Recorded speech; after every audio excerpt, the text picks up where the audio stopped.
Hello, my name is Christopher Renstrom. I'm the creator of rulingplanets.com and Christopher Renstrom Astrology. And this time, I wanted to talk to you about Chiron entering the zodiac sign of Taurus on June 19th. Now, to be perfectly clear, Chiron retrogrades back down into Aries on September 17th of this year, before it returns to Taurus on April 14th, 2027, where it will remain until 2034.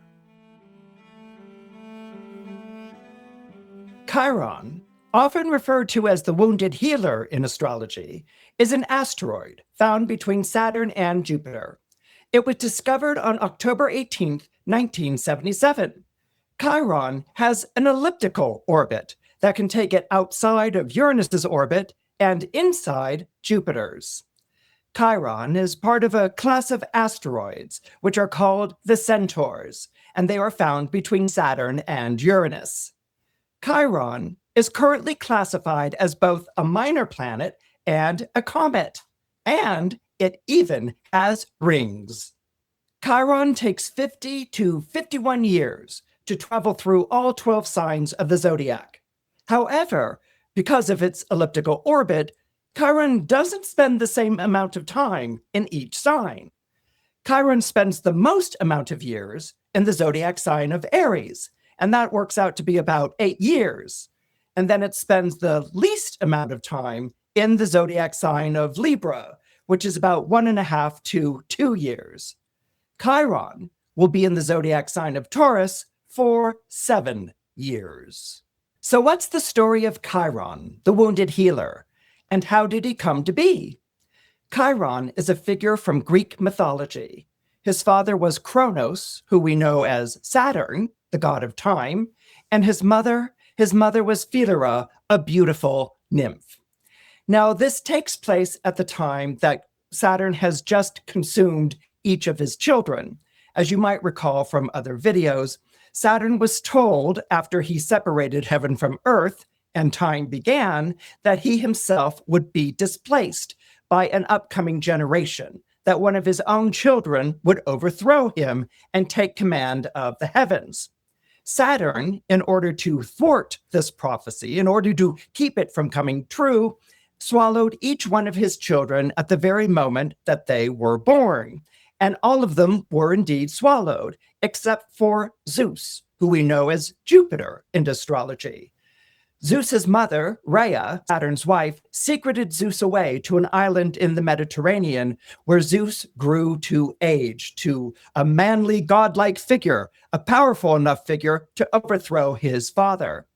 But at this point in the story, this is when Saturn finds out that Zeus has been secreted away, that one of his children is missing, and that means he's a threat, that Saturn could be overthrown.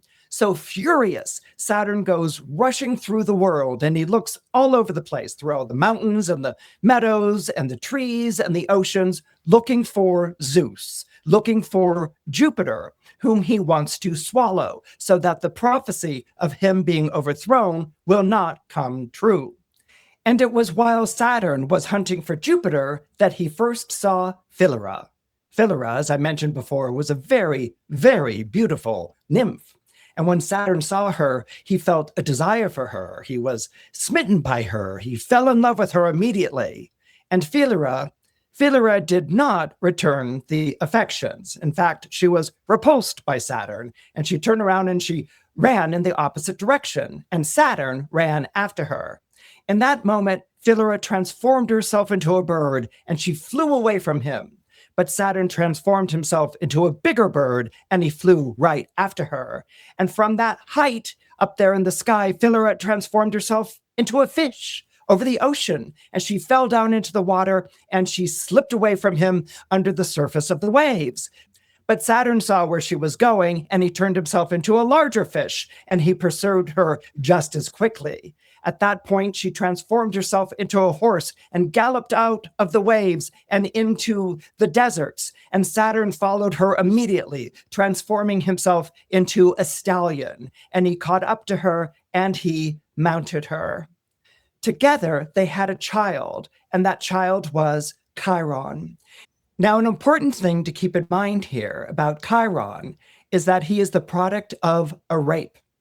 Philyra gives birth to a child that was half man and half horse. But what she sees is a monster. She sees something that is absolutely grotesque and a memory of how she was violated. So what she does is that she abandons Chiron on the side of a hill, which was custom in ancient Greece, something that you did with unwanted children. You left them on the side of the hill for the elements or the wolves or whatever to destroy. Now, the interesting note about this is that if you recall what I just said, Saturn was searching all over the world for the last child, which was Jupiter. And so one would think that Chiron is his child, right? But this is the point. Chiron was a product of rape. He was not a child in a sense of coming through a union between Saturn and his wife, Rhea. So Saturn's fear of being deposed by a younger generation of gods doesn't seem to have carried on over to Chiron, which confirms that Chiron is not a true god. Now let's talk about the name Chiron. Chiron means hand. And when you think of healing and hand, you can't help but think of healing hands. But Chiron also lends his name to chiromancy, which is the formal way of saying palmistry. And palmistry is a divinatory practice of reading the lines of a person's hand in order to predict their future and read their character. Now, it's believed that palmistry originated in ancient India, but palmistry also progressed independently in Greece, where Anaxagoras practiced it. Aristotle, reportedly, discovered a treatise on the subject of palmistry on an altar of Hermes, which he then presented to Alexander the Great, who took great interest in examining the character of his officers by analyzing the lines on their hands. Now, as I said before, Chiron was not a true god. Indeed, he was half mortal and half immortal. In the same vein, Chiron was not a true centaur. In many paintings of Chiron, you'll see him portrayed as a centaur. He's got the torso of a man and the full body of a horse. But if you look at earlier depictions of Chiron on various Greek vases, you will see that he is a full-figured man from head to toe, and that out of his spine comes the body of a horse that then extends to the tail and the hindquarters of the horse. So Chiron was essentially a full-bodied man, but then he had the body of a horse attached to him, which creates, if you think about it, a very clumsy figure, because Chiron can't trot and gallop like a horse because his front legs are human. And it's this clumsiness, it's this sort of awkwardness that Chiron has that, again, contributes a lot to his story and to his character. And like I said before, Chiron was so repulsive to Philyra that she abandoned him on a hill. She left him for dead, where Chiron was discovered and adopted by Apollo, the god of the sun. Apollo is also the god of music, prophecy, poetry, plagues, and healing. So Apollo adopted Chiron and he taught him the healing arts. He taught Chiron the healing arts so that Chiron could then teach Apollo's son Asclepius the healing arts. And Asclepius indeed becomes the most famous healer throughout all of ancient Greece. It was said that Asclepius could heal anything, and he in fact could. Actually, Asclepius could even heal the dead. He could bring the dead back to life. That's how successful a physician and a healer Asclepius was. But as you might imagine, Asclepius did not come to a good end. When Pluto, who was the god of the dead, found out that Asclepius was bringing the dead back to life, he went and he protested to Zeus and he demanded immediate action. And Zeus said, well, he's Apollo's son and he's a sweet kid. And Pluto was like, I'm not having any of it. He has broken the rules of life and death. He's a menace. He's a monster. You must kill Asclepius immediately.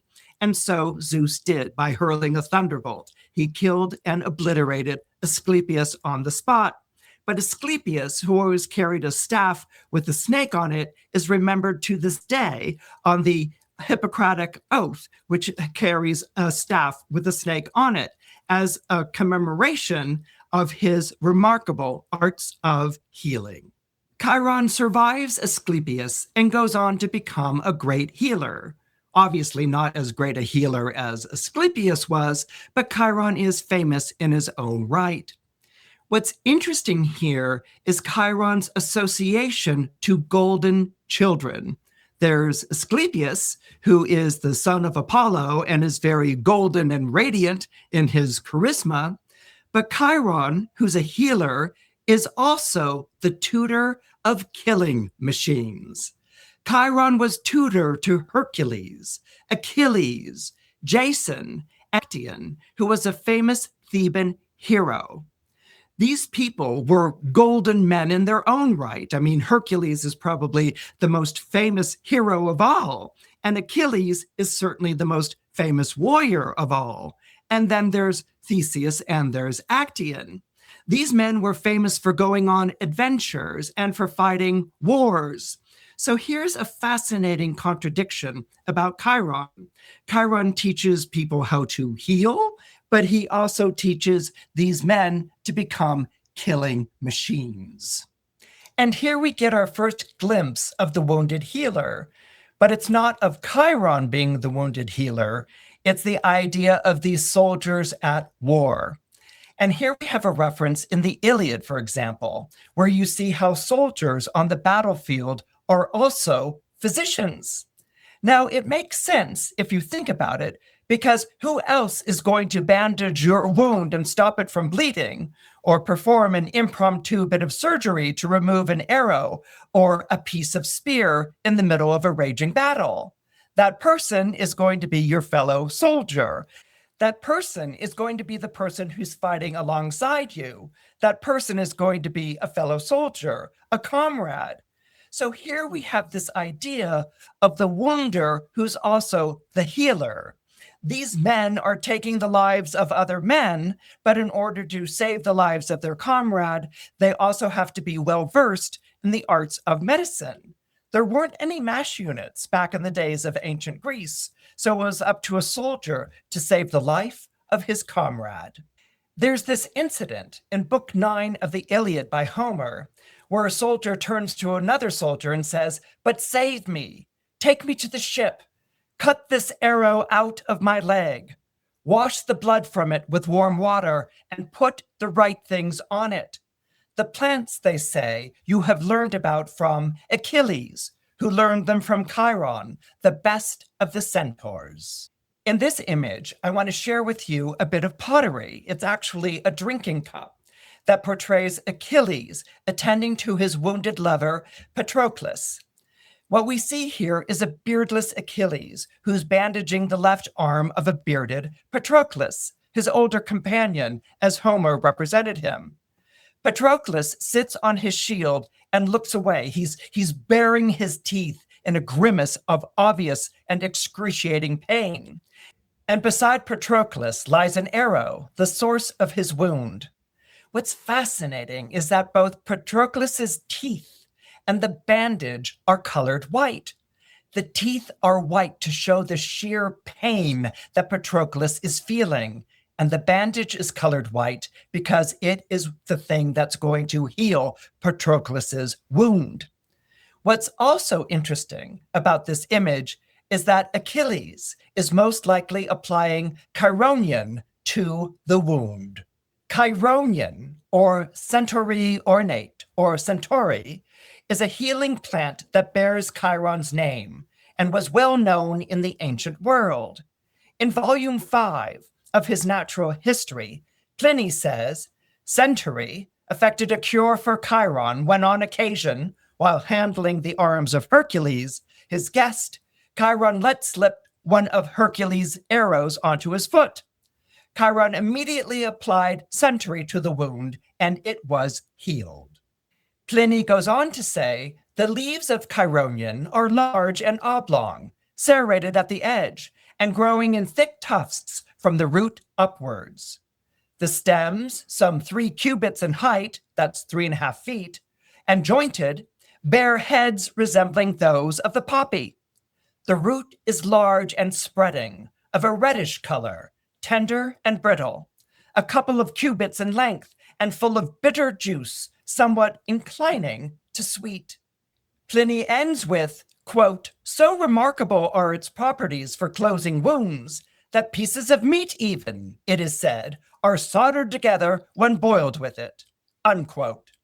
In popular Spanish medicine, Chiron is used for pain and stomach ulcers, abrasions, hemorrhoids, and various wounds.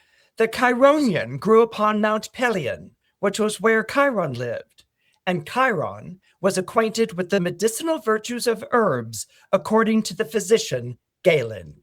So how did Chiron come to be known as the wounded healer? Once again, it involves Hercules. Hercules and Chiron were actually very close to one another, and Hercules would often visit with Chiron after his many adventures or between his 12 labors. Well, there happened to be this wedding that was taking place that Hercules attended, and the centaurs were there. And the centaurs were always a bit troublesome. That's because they could get a little rowdy, especially when they got around the wine and the booze. And what happened at this wedding is that the centaurs had too much to drink, and they got rowdy and they started breaking up furniture and harassing the guests.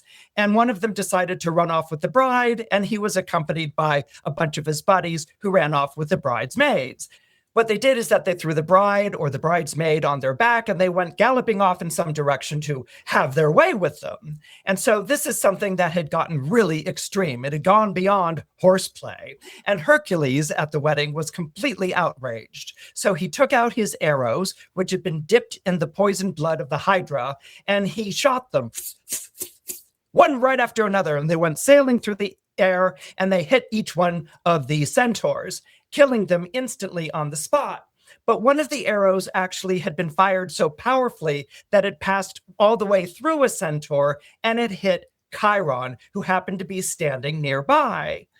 As you might recall, Chiron was a clumsy figure. Even in that reference from Pliny, Chiron is visiting with Hercules, and he drops one of Hercules' arrows on his foot, and he's like, "No problem, I can go ahead and heal it." So, Chiron in his medicinal laboratory was kind of always bumping over things with his horse butt, which was really quite large and not the easiest thing to move around in close quarters.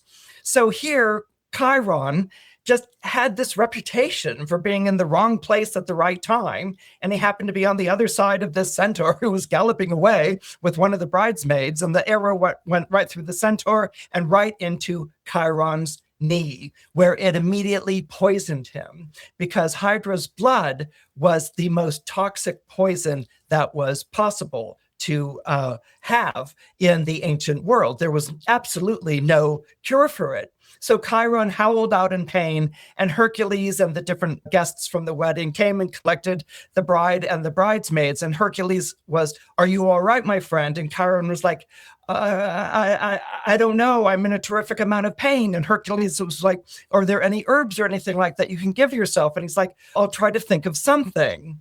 But Hercules knew, as well as Chiron did, that there was no remedy, that the best that Chiron could do was manage the pain.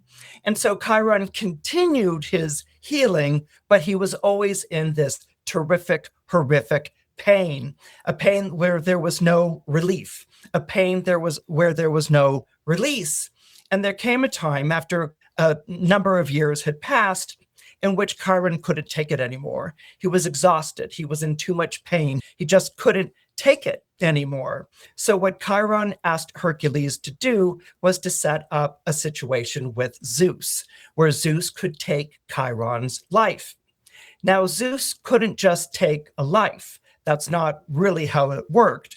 In the political karma of ancient Greece, someone would have to trade places with Chiron in order for Zeus to take Chiron's life. And Hercules set up a deal with Zeus in which Prometheus would be released from the rock where he had been bound by Zeus or Jupiter centuries earlier to suffer agonizing pain of an eagle coming every day to eat the liver, to gobble up the liver out of Prometheus's side and causing Prometheus excruciating pain. But of course, the liver grew back the following day. And to this day, the propensity of a liver to grow back comes from this idea. So the pain was agonizing. And so Chiron, who is in as agonizing pain, asks if he can trade places with Prometheus. It's the only way that Zeus could release Chiron from his own life. And so Prometheus agrees, Zeus agrees, and the two trade places. And Chiron dies immediately, and Prometheus is released. And what becomes of Prometheus, nobody knows. But what's fascinating about this is that it is an ancient version of assisted suicide, okay, in which someone is in excruciating pain that they cannot bear, and they are asking for assistance in being able to end their own life. So again, that idea of assisted suicide is also seen as a cure when you contemplate Chiron. Chiron is curing someone of the pain that cannot be stopped by having that person's life removed, and it's done by being assisted. So assisted suicide is seen as a sign of compassion. It's seen as a sign of mercy. Chiron is a very complex figure. It's a figure that took me decades to really wrap my mind around, because this idea of healing, it always kept coming back to me as I was doing readings and really contemplating and meditating upon what this meant, this idea of healing. Healing is not the same as curing. Healing, for example, means to restore to sound health. You know, someone's ill and you help them through medications or some sort of pharmaceutical help or different herbs or remedies to restore sound health. They come back to solid health again. But a cure is based on the idea of eliminating a disease or a condition or an injury altogether. So there's something about Chiron, this idea that you are living with the pain always, which is something that's very human. You know, it really speaks to the human condition. We carry pains, we carry wounds. They might be physical wounds and pains, or emotional wounds and pains, or psychic wounds and pains. We carry these things and we manage this pain in our life. But we want to heal the pain. We want to bring back the life that we had before the injury, or the life that we had before the illness. But it's not cure. Cure would be you never experience that again. So this to me makes Chiron deeply mortal. He's got an immortal side, but there's a very mortal quality to him, this idea of pain and pain management. Chiron in your chart speaks to your ability to heal in others that you cannot heal in yourself. So in the same spirit of this idea of healing and wounding, Chiron speaks of your ability to heal in others, okay? But that wound that Chiron represents and symbolizes in your own personal horoscope, that wound will never be healed. So this kind of changes the character of the wounded healer a little bit. Sometimes Chiron is portrayed as someone who is infinitely compassionate and caring. But we also have to remember that Chiron himself is in pain, that wound is never going to go away. So Chiron isn't doing this from a place of unfeeling or a place of perfect health. He's doing this healing from a place of great pain. Now, how do you read Chiron in an astrological chart? Like I said, Chiron can be in any of the 12 zodiac signs. So I have found the best way for me to read Chiron is to ask myself, what is painful about being that sign? So in other words, what is painful about being Aries? Let's talk about Aries because Chiron is winding up its stay in Aries. What's painful about being Aries? Now, we're not going to talk about what's inadequate about Aries or what's a deficiency of Aries or what's a foible of Aries. We're going to talk about what's painful about being an Aries. And something that comes to my mind right away is vulnerability. is painful for Aries.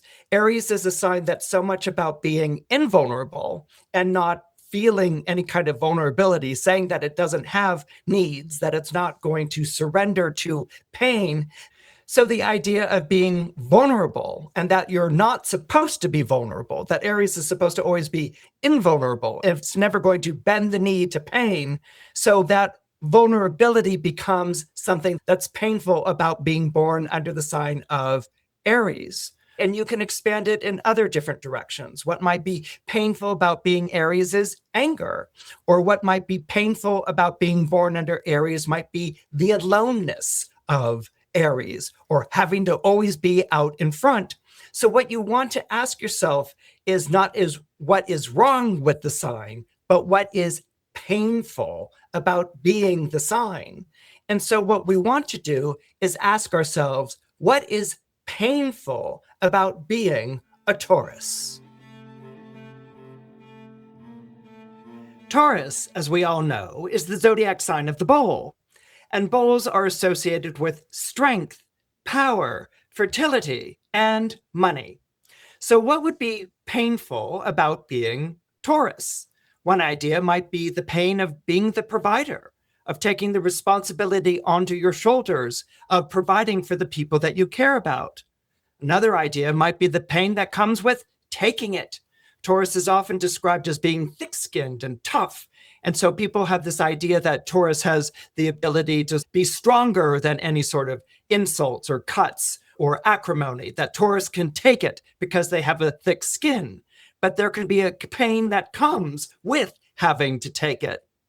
Another pain that might be associated with Taurus might be the pain of love and money. And this is where I would like to share with you a story about Minos, who was king of Crete. Minos was one of a number of sons born to Europa.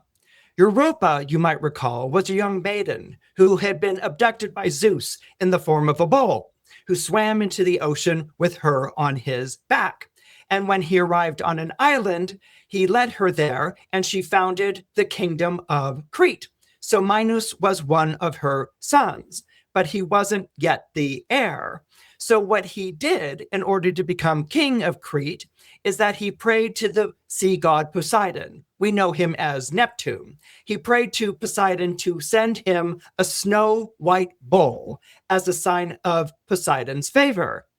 And Poseidon did indeed favor Minos. And he sent him this beautiful, enormous, gargantuan white bull that appeared from the waves of the ocean. But he made one condition on this gift to Minos. He said, you can have this bull and it can herd with your cattle, but I want you to know that you have to sacrifice this bull to me once you become the king of Crete, as a sign of respect and honor. And so Minos completely agreed. He agreed right on the spot. He was like, this is terrific. This bowl is magnificent. It's gorgeous. And yes, Poseidon, I will sacrifice it to you once I become king of Crete.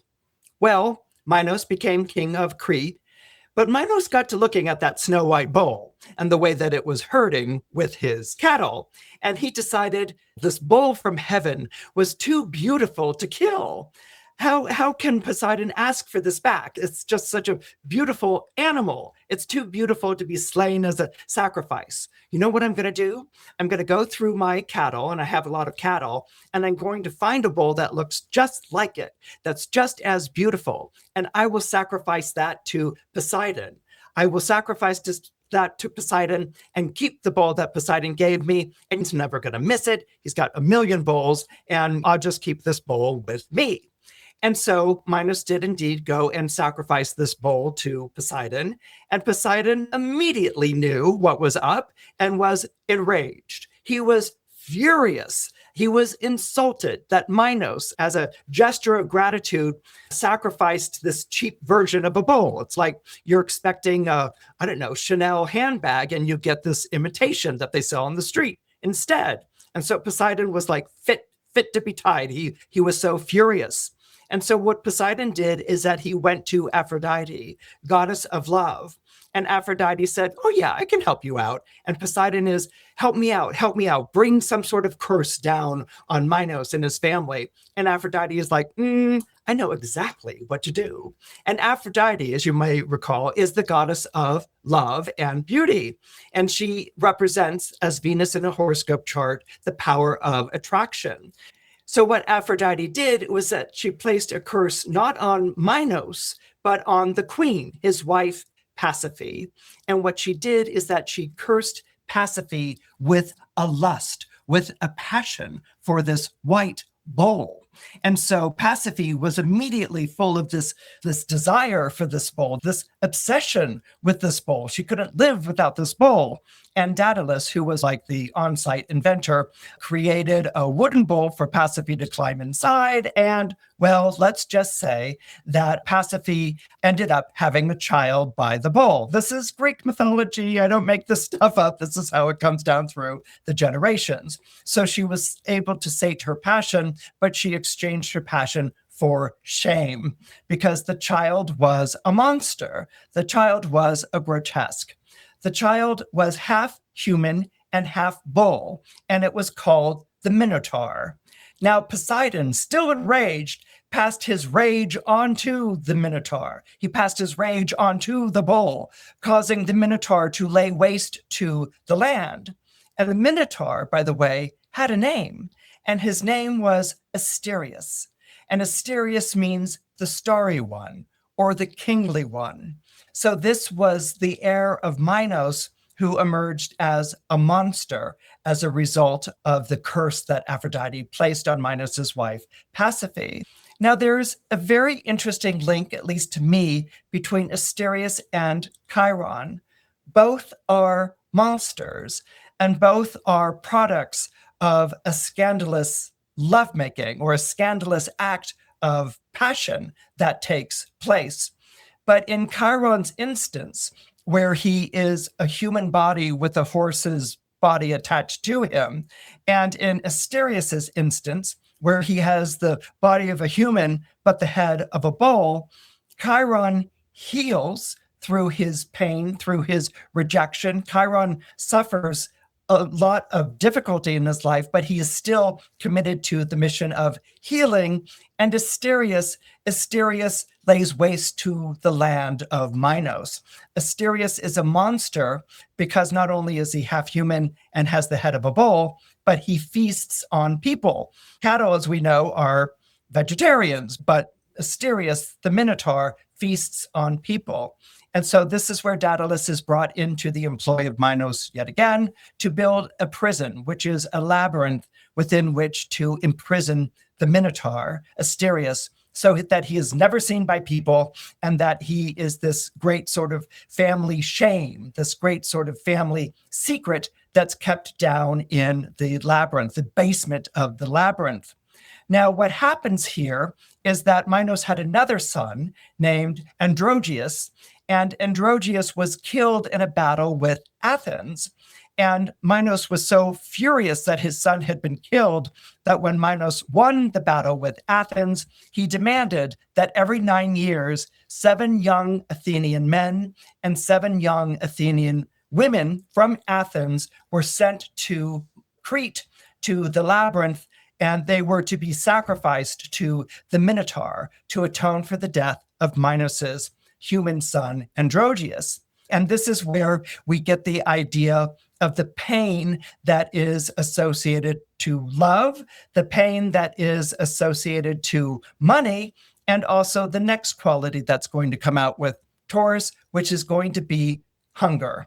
And so what emerges is this other wounded aspect of Chiron in Taurus. Chiron is about pain. Saturn is about fear. Mars is about anger.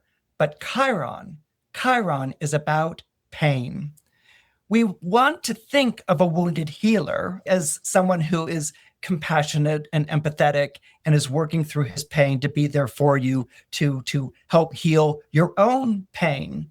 But more often than not, the way that we experience Chiron in a horoscope is really more like, I think the modern term for it would be a trigger. It's a sore spot. It's a raw nerve. It's something that becomes immediately triggered in an immediate jolt and an expression and an experience of pain. Now, if you've ever been around people who are in constant pain, or you've suffered pain yourself through an injury or being ill, we all have different ways of responding to pain. Some of us may howl at the top of our lungs and say, "Help me, help me." Others of us might retreat into our pain and be very quiet. And we might distance people from us so that we can protect and be with that pain. Some of us may identify with the pain, and some of us may try to route the pain, to ignore the pain, to somehow power through the pain. But pain is not a generous expression. When someone is in pain, they're not like, "Oh, I'm okay." If they're in pain, excruciating pain, they have a tendency to be very retaliatory or very short or very brusque. An example that I like to bring up of how Chiron might be triggered in your chart is, well, let me ask you, if you've ever owned a dog or a cat and you know that your dog has injured itself or your cat has injured itself, you don't lean down and call to the dog and say, "Come here, honey, let me take a look at your paw." The dog is avoiding you. The dog is not showing you the paw. And maybe you have to go over to the dog and you have to lean over, and maybe you want to reach for the paw to see what's wrong. And the dog is all of a sudden gnashing teeth. It's snarling at you. It's going at you. It's in pain. It doesn't want you near it. When you're like, "Oh my goodness," and you pull away. Or let's say you're trying to get your cat. Cats, more often than not, if they're in pain, are under the bed, or they've gone someplace where you can't get them. And even if you can, there can be a hissing or clawing that takes place. So approaching someone in pain, or if you're in pain, being approached is not necessarily a graceful thing. It can be retaliatory. It can want to hurt in the way that it's been hurt. And this is the way that Chiron can operate in a chart. When it's triggered, when that sore spot is hit or that wound is rubbed against, it responds instinctively and ferociously.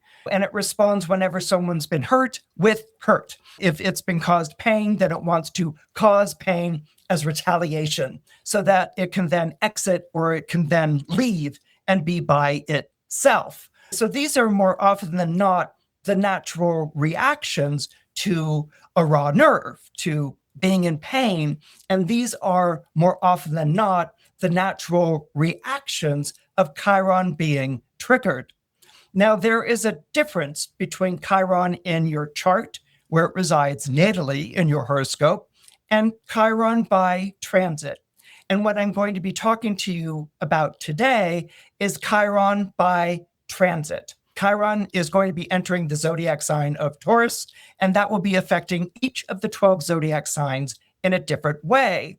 So Chiron by transit isn't necessarily chronic, because you have your own Chiron in your chart, which is chronic. So Chiron by transit isn't necessarily chronic, but it's going to be as triggering. It's going to be as much of a raw nerve and a sore spot.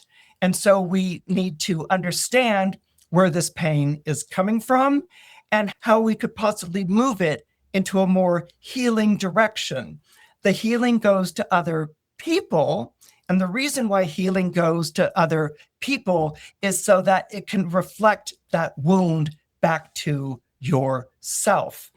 We never cure our pain. We never cure our Chiron, but in the spirit of Chiron, we could learn to manage it. If you're born under Aries, or you have Aries rising, Chiron appears in the second house of your solar chart. The second house is pretty much known as the house of money and security in astrology, and it's often associated with Taurus, mainly because Taurus appears in the second house in the archetypal chart. But there is a link between Taurus and money, and that link comes from the fact that cattle was a sign of wealth in the ancient world, long before coins, stocks, and bonds. Indeed, cattle and chattel both derive from the medieval Latin word capital, which is where we get the word capitalism. The root word of capitalism is caput, which means head. And as every rancher knows, head is the word you use for counting the number of cattle you own. Like when a rancher says, I have 50 head of cattle for sale. Bullish is how Wall Streeters describe the market when the price of stocks is going up, and cash cow is what we call any profitable venture that produces regularly and with little effort, like milking a dairy cow every morning. So you see, Taurus, or the bull, has been the symbol of wealth longer than money itself. So how is Chiron in Taurus going to become a sore spot for people born under Aries or who have Aries rising? Well, obviously, it's going to have something to do with your money. But that doesn't necessarily mean money trouble in terms of not making enough money or going through some sort of financial difficulty. We're not talking about Saturn in Taurus. What we're talking about is Chiron in Taurus. So what is painful about money for Aries? And what's going to be painful for money for people born under Aries or who have Aries rising is the vulnerability that money represents. Aries is a zodiac sign that's associated with putting yourself first. You're first in line, you're driven by your urgency, you're at the lead of the point of attack, you're leading the attack and taking on the enemy. So this is something that people born under Aries or who have Aries rising understand, at least metaphorically, taking the lead, charging forward, taking the hill to conquer it. So you don't really think that much about yourself. You're a soldier, so soldiers get arrows thrown at them and spears thrown at them and they power on through. But the point is to reach the objective. The point is to win. The point is to conquer. If that Mars is going full throttle in your horoscope, when you introduce the idea of money, you introduce the idea of risk. Okay, that it's something that you own. Money is something that you own, something that you earn, something that you're paid. And whenever you own something, that thing that you own is at risk. Someone can buy it, the stocks can go south. What you had one day that was worth a lot is suddenly worthless. And so your property, the things that you own, become a vulnerability. And they can also even make you a target. Money and how do you make money can also put you in a subservient position. Let's say you're working a job and you don't make that much money, or let's say you're competing with someone who makes more money than you. That person then comes into the dominant position. That person might be a client or your boss, and so they override you, they dominate you, and they dominate you through money. They make more money than you, or they have the purse strings in hand. And so you feel like you're made to do what they want, which is a point of fury as far as an Aries is concerned, but it's also a point of fear, and it's also a point of pain. The idea that you would be whimpering or outmatched because someone has more money than you. The idea that you are going to be told what to do or even bullied because they have more money than you. This becomes a weak spot. This becomes a place of pain. Now, being an Aries, your reaction to that might be to walk. I don't have to have anything to do with this person, or it might even be to fight. Okay, but that's not going to help you here. That's not going to heal the pain that is going on with this Chiron in Taurus.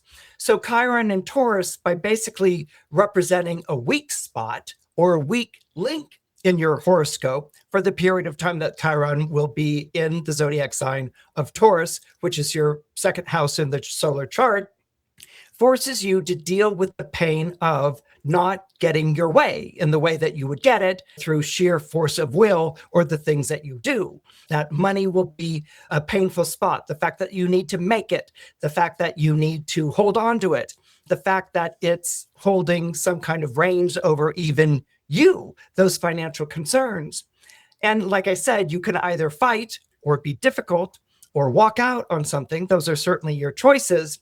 But what's also being introduced here in a way to understand this energy in your life, to live with it, to manage the pain of money, is to probably embrace more Venusian aspects. Things like negotiating, things like surrender, things like backing off when you're angry and apologizing, things that most people with Aries or Aries rising would find a complete anathema.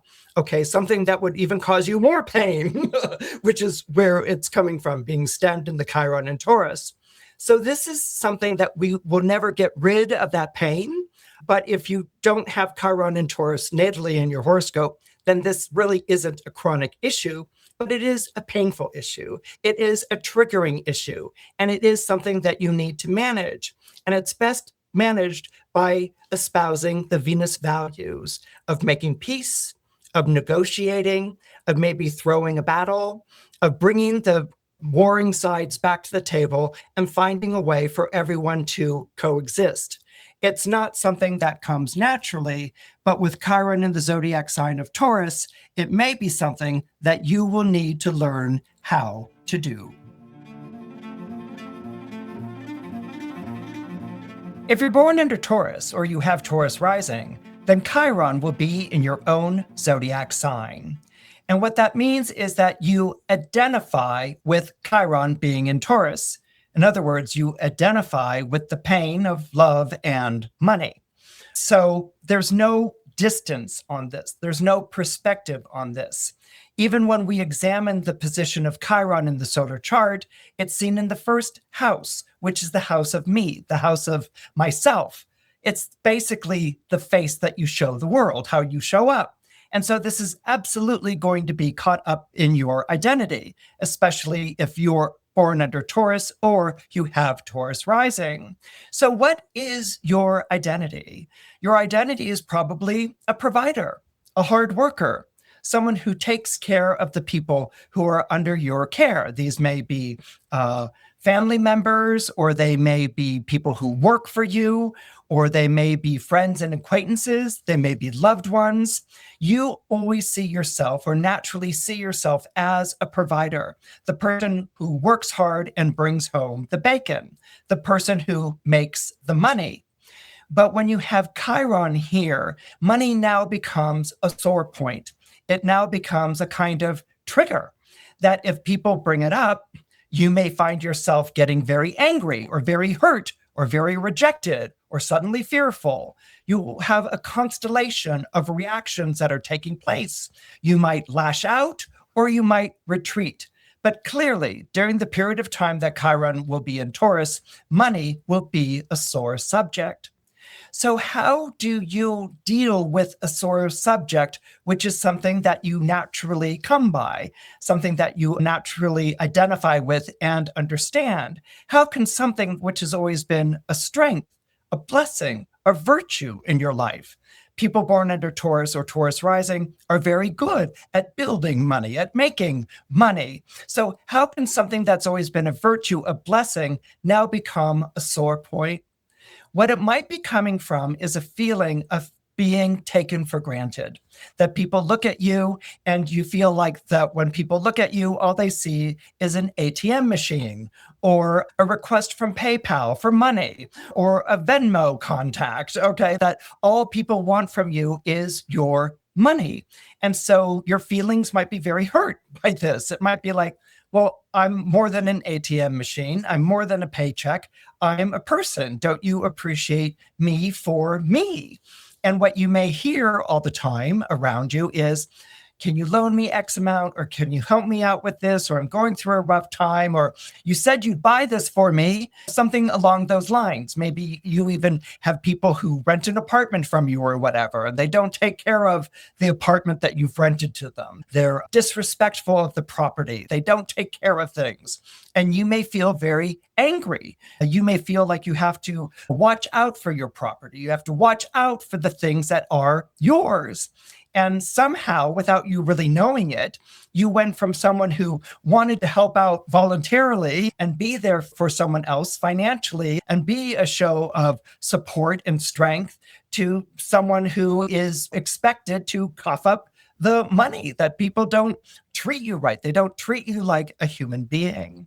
And so this is a sore spot. And whenever our sore spots are hit, whenever our Chiron is being rubbed against like a raw nerve, we don't see things rationally. Okay, we react. We react because that's a sensitive nerve. That's something that hurts. It's like if someone rubs against a stubbed toe that you have up on a table. That's the way you react. It's not a place where you can really see things.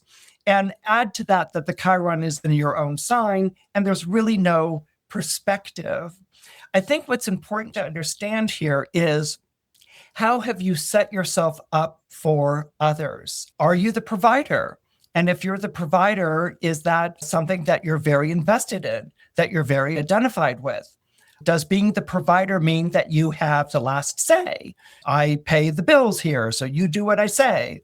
Or I rented you the apartment and I don't think that you're taking care of it. So I'm just going to come on in and check out the apartment and see if you're keeping things right. And if you're not, I'm going to throw you out. Are you trespassing on other people's territory because you've paid for it in some way? So it can be, if it's a loved one or a kid, you may feel like you've got veto power, that they should show you respect. And if you don't like the decisions that they're making in their life, that you're going to pull the funds and they have to listen to what you think that they should do. So you might not really have the clearest understanding of that possibly being the way that you're coming across, that you might be coming across a bit bullish or a bit territorial, especially if you're telling people what to do with their money and you see yourself as the money maker.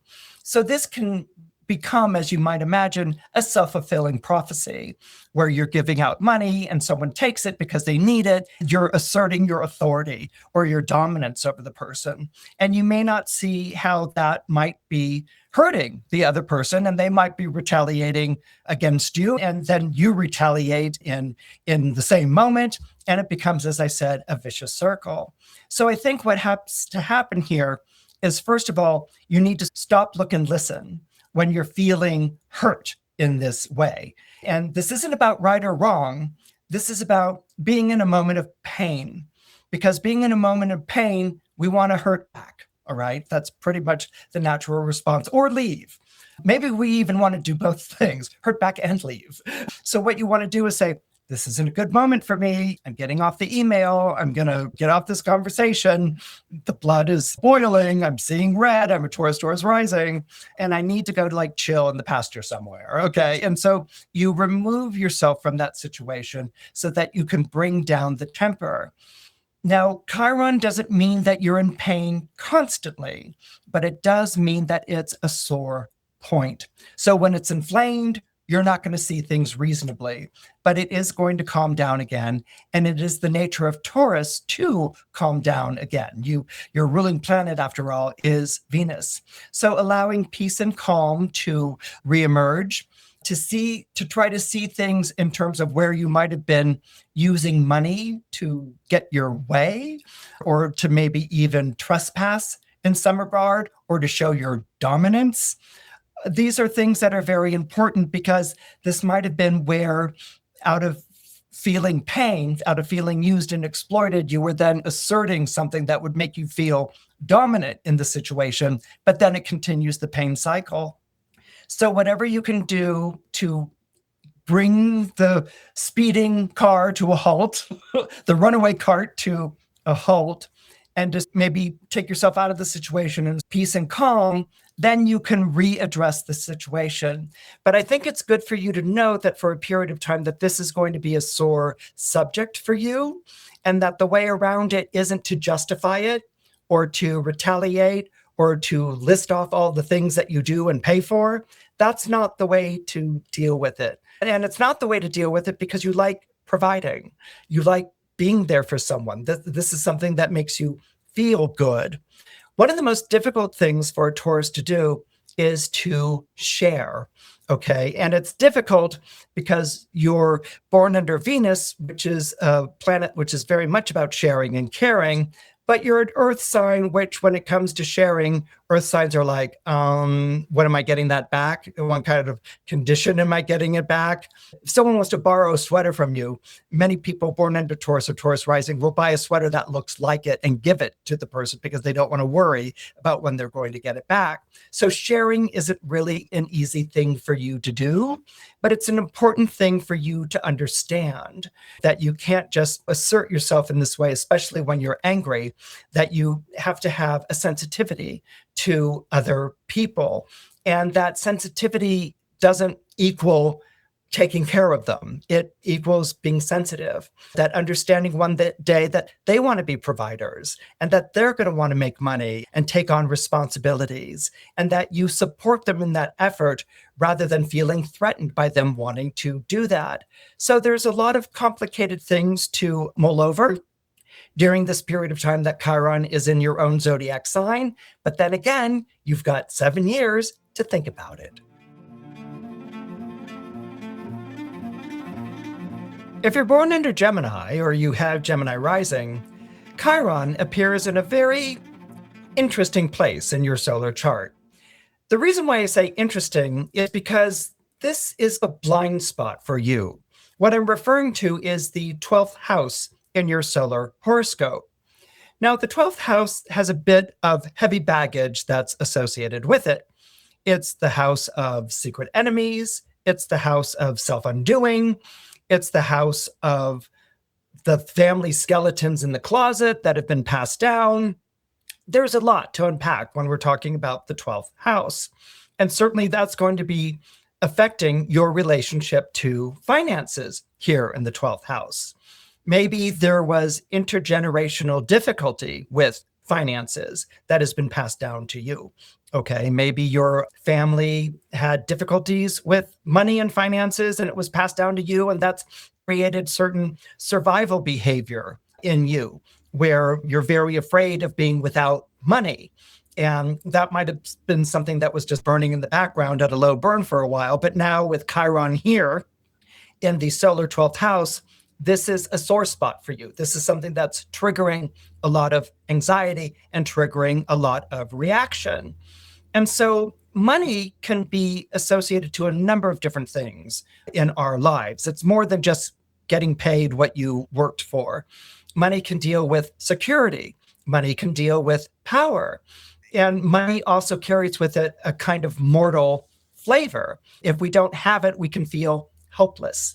So let's say there was intergenerational difficulty with money, and that this is something that's hitting you right now. And maybe over the period of time, you've developed this kind of survival mode, like guarding your money, like a kid from a big family at dinner where you guard your plate of food from anyone who might be swooping in and trying to eat something off your plate.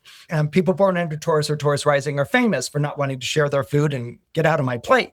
And so there might be that kind of a feeling, of the sense of scarcity, or things could be taken away from you. And this may put you on edge.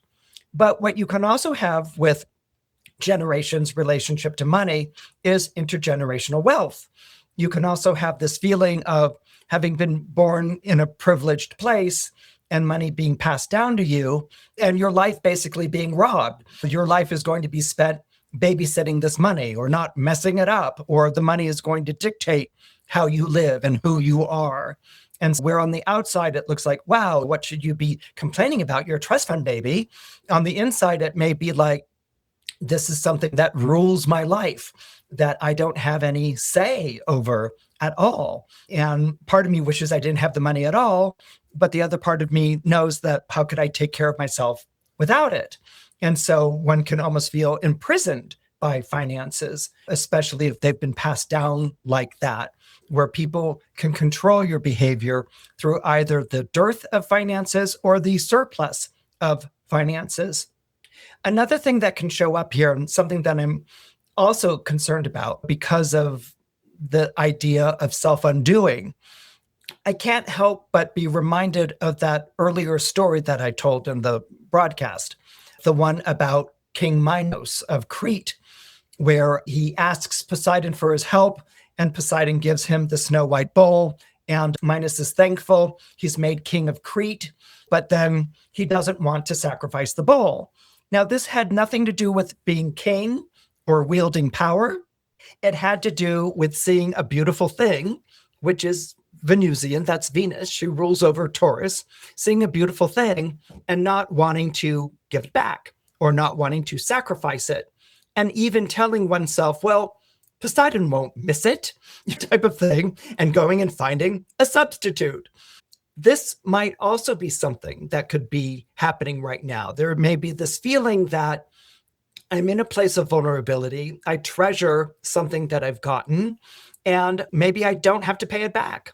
Or maybe I don't have to honor this part of the transaction. This person has more money than me. They won't miss it, type of thing. It's interesting when we're dealing with Gemini and Gemini rising. Your ruling planet is Mercury, and the Latin root of Mercury is merc, where we get merchandise and merchant and mercantile. So Gemini rising or Gemini sun has a natural transactional dimension to who they are. It's all about buying and selling.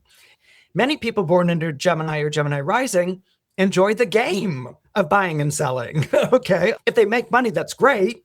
But was that a great deal? Was that a good transaction? Did I get the better of that person? That's something that puts the gleam to the Gemini eye because it's a game. And Mercury is all about play and loves games. And so in this place, there might be something in which you might see money more as a game than the people you're dealing with. All right. So you might be like, this was a great deal, or I killed it on this sale, or this is really wonderful. But you might not have really recognized how that might have made someone else feel burned, or like they lost to you. And especially if you're chuckling about it or whatever, they might feel very angry at the way that they've been treated. Or maybe you did something, a bit of business or some sort of transaction, which you could understand how that might cause emotional pain to someone else. But you might have told yourself, or might tell yourself, well, business is business. And that's what it is. Okay. That can also be an element of Chiron showing up in this blind spot of your own horoscope. Money has consequences, and it's not just financial consequences or business consequences. It can have emotional consequences. It can affect self-worth. It can affect someone's livelihood. It can affect how they take care of themselves or their responsibility to other people. Sometimes, if the Gemini sun or the Gemini rising isn't conscientious enough, they don't really factor in that. It's more about the transaction, the game. They'll get over it. They'll go on to something else. They might not, or they might turn around and get angry at you. So this is something to keep in mind when you've got Chiron in Taurus in this kind of a delicate position. You don't want to, like King Minos, become your own worst enemy, create your own downfall. And at the same time, you don't want to be imprisoned by money or held in capture by money, made to feel like you're in a financial prison, whether that's a prison of debt or a prison of prosperity. Each of them can be just as imprisoning. So these are things to think about. What are the emotional consequences of your money behavior? And if it's coming from a place of pain and a place of loss, you may not have a clear understanding of that. Certainly if it's coming from a place of scarcity. I mean, why didn't King Minos trust Poseidon in sacrificing the bull? Because he had put his own interests ahead of his benefactor. And that we hear all the time in biting the hand that feeds or something along those lines. So these are things that you might want to really think about during the period of time that Chiron is in Taurus. Now, I'm not saying that you don't have to enjoy the game of a good deal or buying or selling or anything along those lines. But like a game, you end the game and you shake hands and you go out to dinner or you watch a TV show. You don't just win and leave, especially if it has to do with other people's finances or their well-being. So perhaps what I'm saying is maybe a little bit more sensitivity in that area, that your actions, financial actions, may have consequences. You may not be responsible for the other person, and you aren't, but that doesn't mean that you can't be cool about it. That doesn't mean that you can't have a heart. That doesn't mean that you can't find a way to help them out if you can. Remember that you were born under Mercury, which was known as the companion to man. So there is an instinct in you to help people. And the best sorts of transactions are the transactions that benefit everyone and not just the two people who are involved in them. If you're born under Cancer or you have Cancer rising, Chiron appears at a very specific point in your own solar horoscope. It appears in the 11th house, the house of hopes, wishes, patrons, and friends in high places. This is a wonderful place for Chiron to appear. And because Chiron will be in the zodiac sign of Taurus, Taurus is an earth sign, and you were born under Cancer, and Cancer is a water sign, then there will be a natural sextile that appears between you and the Chiron. So that means that this is good news for people who are born under Cancer or who have Cancer rising. Essentially, Chiron is dealing with the people who are helping you to elevate your status in life. The 11th house is the house of aspirations. It's the house of where we see ourselves going. And it's also the house of patrons and patronage, the people who can help make that happen by spending money on you, by becoming your clients, by becoming your financial backers. So the idea of the 11th house is that you're not accomplishing this on your own, but that you are accomplishing it as one of a group of people. So this is wonderful news. We all want to aspire towards being the best that we can be. We all want to aspire towards making more money, certainly. And we want to get to a place where we are sitting in the winner's circle, where we perhaps don't have to fret in the ways that we fretted before. We don't have to be anxious in the ways that we were anxious before. But we are talking about Chiron. All right. And Chiron comes with its own baggage that we need to unpack. Chiron is associated to the mythological figure of half man, half horse, who was the wounded healer. So Chiron will talk about a wound that you carry in yourself, and it's something that you can heal by healing other people. And by healing other people, that brings some sort of comfort or some sort of solace to you. Now, with Chiron being here in Taurus, in this particular place, there's something about the results of your aspirations that are going to be triggering that feeling of pain or feeling of wound. Now, part of that might be, well, the idea of success, that if I become a success, that means that it can be taken away from me, that I can be robbed of the success or something like that. It's not too dissimilar from Aries, where Aries' relationship to money is that money makes them vulnerable. Success for you, if you're born under Cancer or have Cancer rising, the idea can be that the success makes you vulnerable. And that might be true to some extent. But again, this is a sextile, so you should be able to navigate that feeling. You should be able to work with what that is. No, what this puts me more in mind of is what we basically see as the tech bros in Silicon Valley. These are the people who in the 70s and the 80s brought in or ushered in the computer revolution, which then turned into the social media revolution, and they made a great deal of money among themselves. And they were seen as benefic figures. They were seen as benefactors. And people who wanted to rub shoulders with them, who wanted to be in the same company as them, wanted to basically win their patronage. One of those places was Stanford University, where students would show up and they would join a tech program or a computer software program or something along those lines. And they would be like picked out by different Silicon Valley billionaires as someone to watch, someone to invest in. And kids who were like 17 or 18 were suddenly being lifted up to the idea of like, I could make billions, which, as you can imagine, is something that's very tempting. But then how able or capable is an 18 or 19-year-old to figure out what those sorts of things are?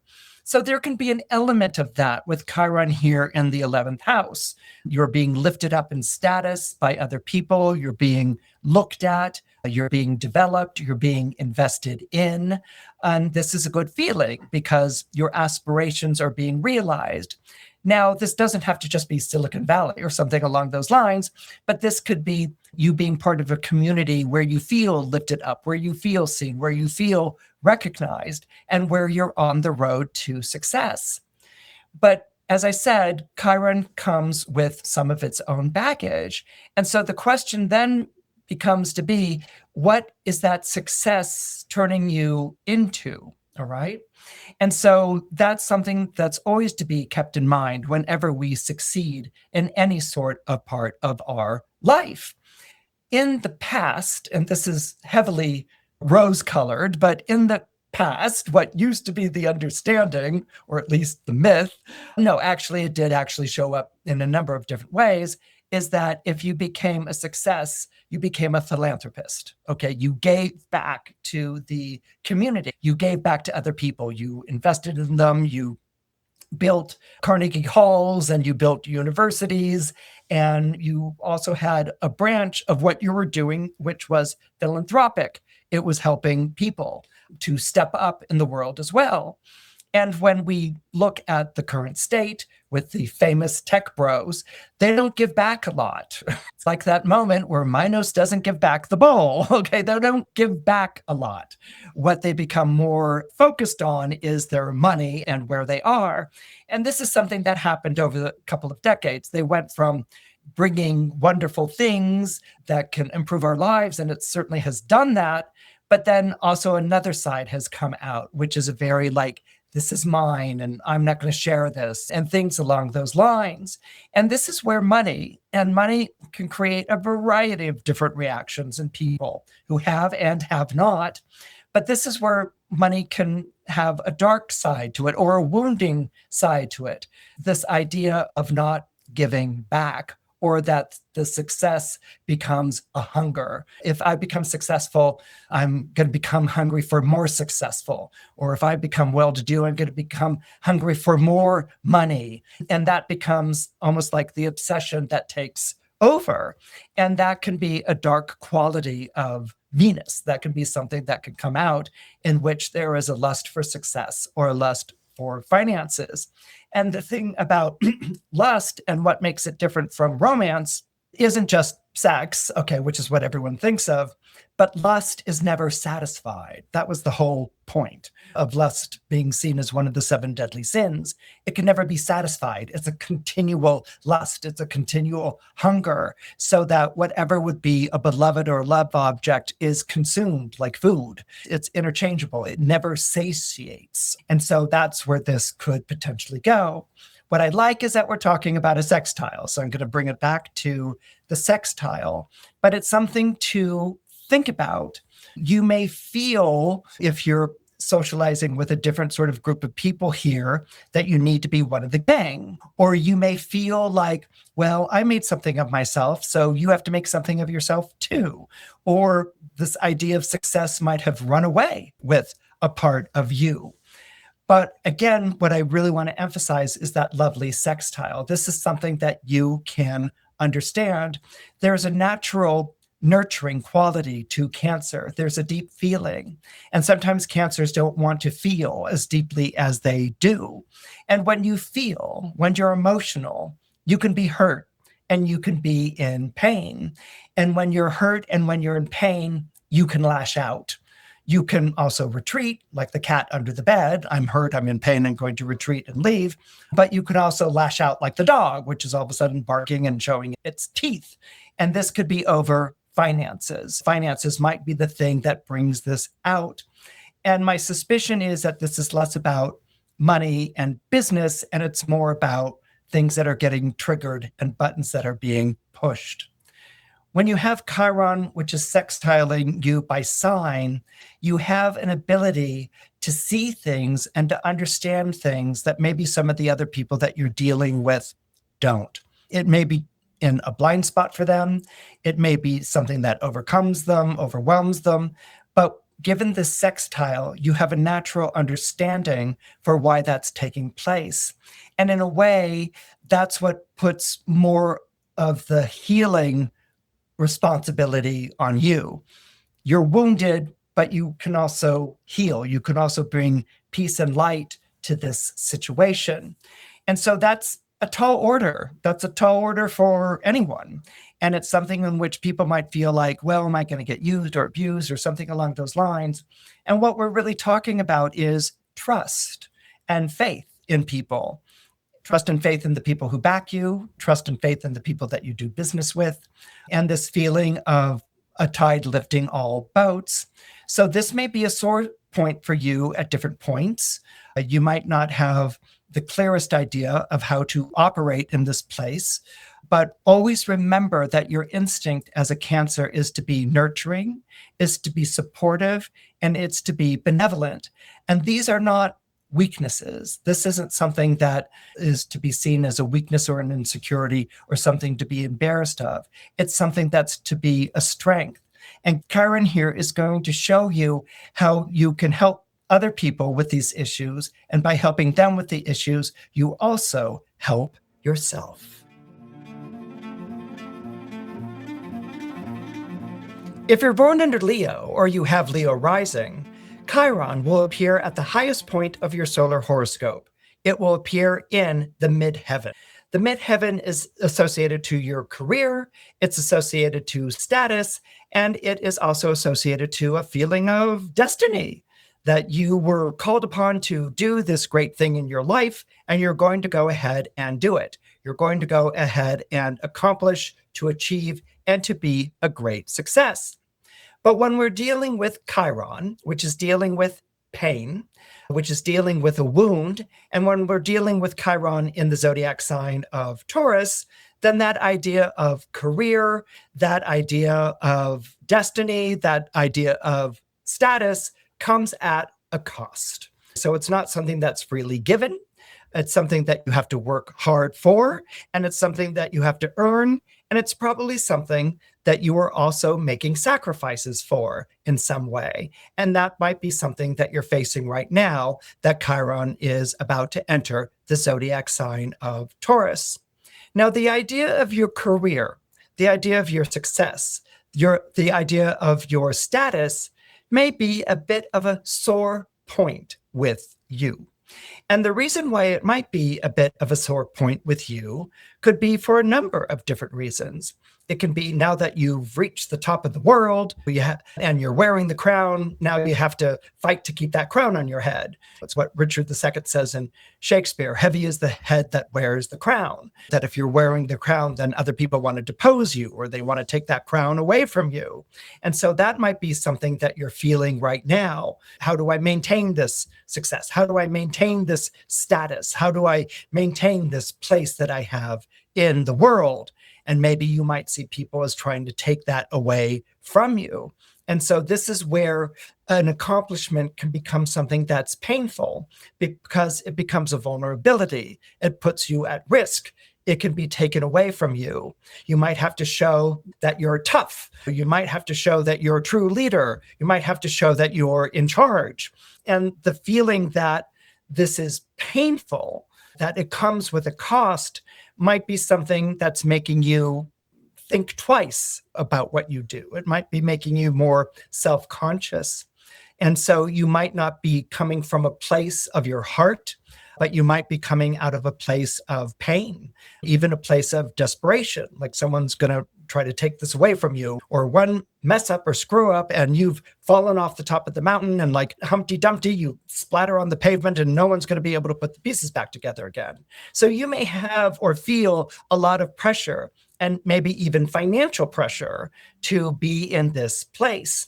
And it's something that either, hopefully, it's something that you want to do, but if it's something that you feel like you've been installed or you had to do, there might also be the problem or the dilemma of how do I climb down out of this really tall tree. It's like someone who's like, let's climb a tree. And they go and they climb up to the top of the tree. They're at the top and they look around in miles and it's really great. And then they look down at the ground and they're like, oh my God, how do I get down from here? So that might also be a thing that's going on in your career right now. You might feel like you've reached the top and it was great when you were climbing up, but now that you're up on top, you have no idea of how to get back down again. And you might feel abandoned or marooned at the top of the tree. The other thing that I want to address with you is that success may be a sore point with you. And that deals with your motivation behind the success. Did you become a success because you wanted to become a success? Or did you become a success because someone said you couldn't become that success and you wanted to show them? And so in spite of that, you're going to go and become a success? Or what kind of costs did you pay? Or what kind of sacrifices did you make to become the success?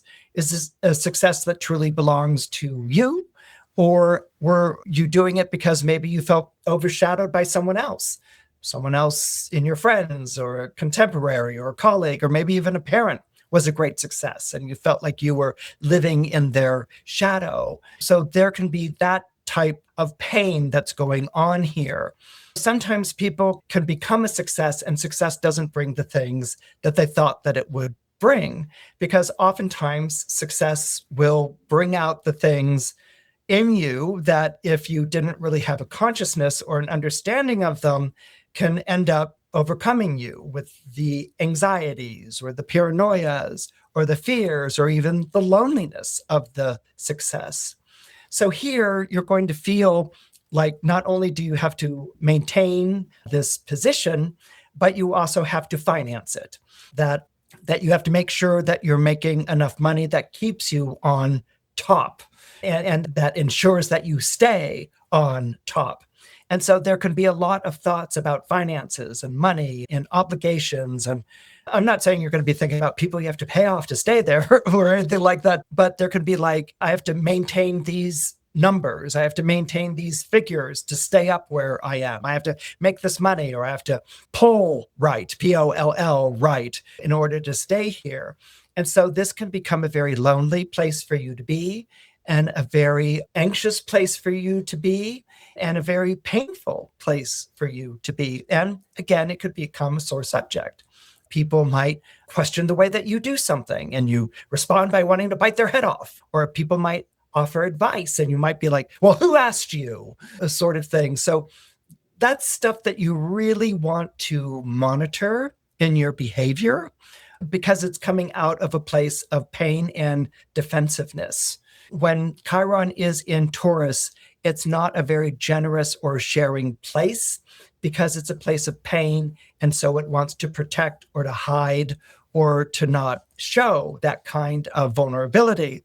And when you have Chiron at the top of your solar horoscope like you do, there's a feeling like everyone can see it. It's kind of like being Taylor Swift and tripping over the red carpet. It's like, that's not something that anyone's going to be like, oh, Taylor, she tripped on the red carpet. It's going to be like, Taylor Swift tripped on the red carpet, and we're going to play it endlessly on a loop. And we're going to make up memes, and we're going to show this over and over and over again. So it's that you're really there with everyone looking at you. And as I said, that can be a very lonely place to be.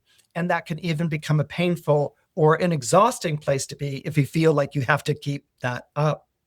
What's important with something like this is to really find a way to take yourself off the hook.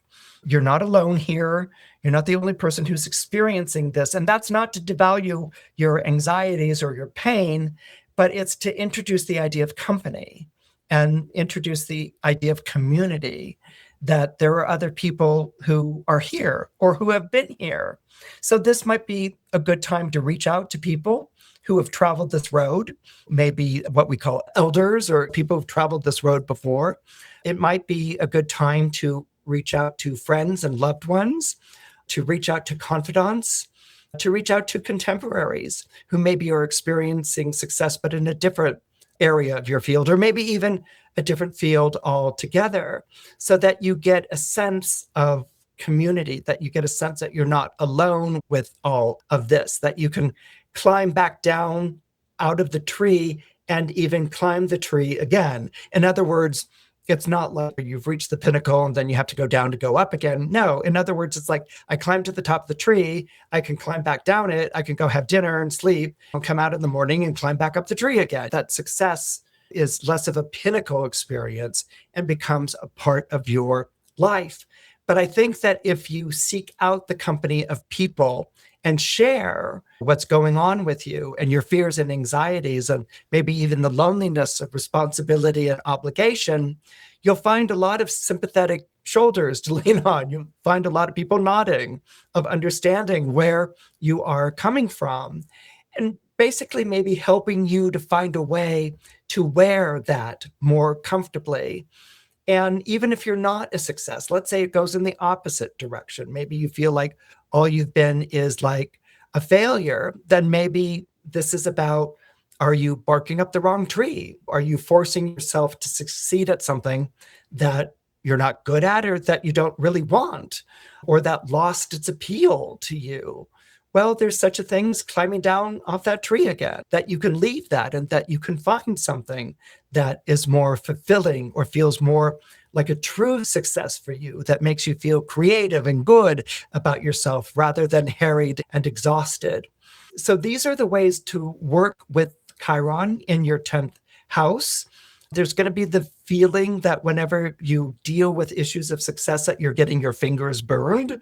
And it reminds me of chefs in the kitchen, like they handle hot plates and things like that, and the fingers can get burned or out. It hurts, but the more that they work with it, the more they get used to it.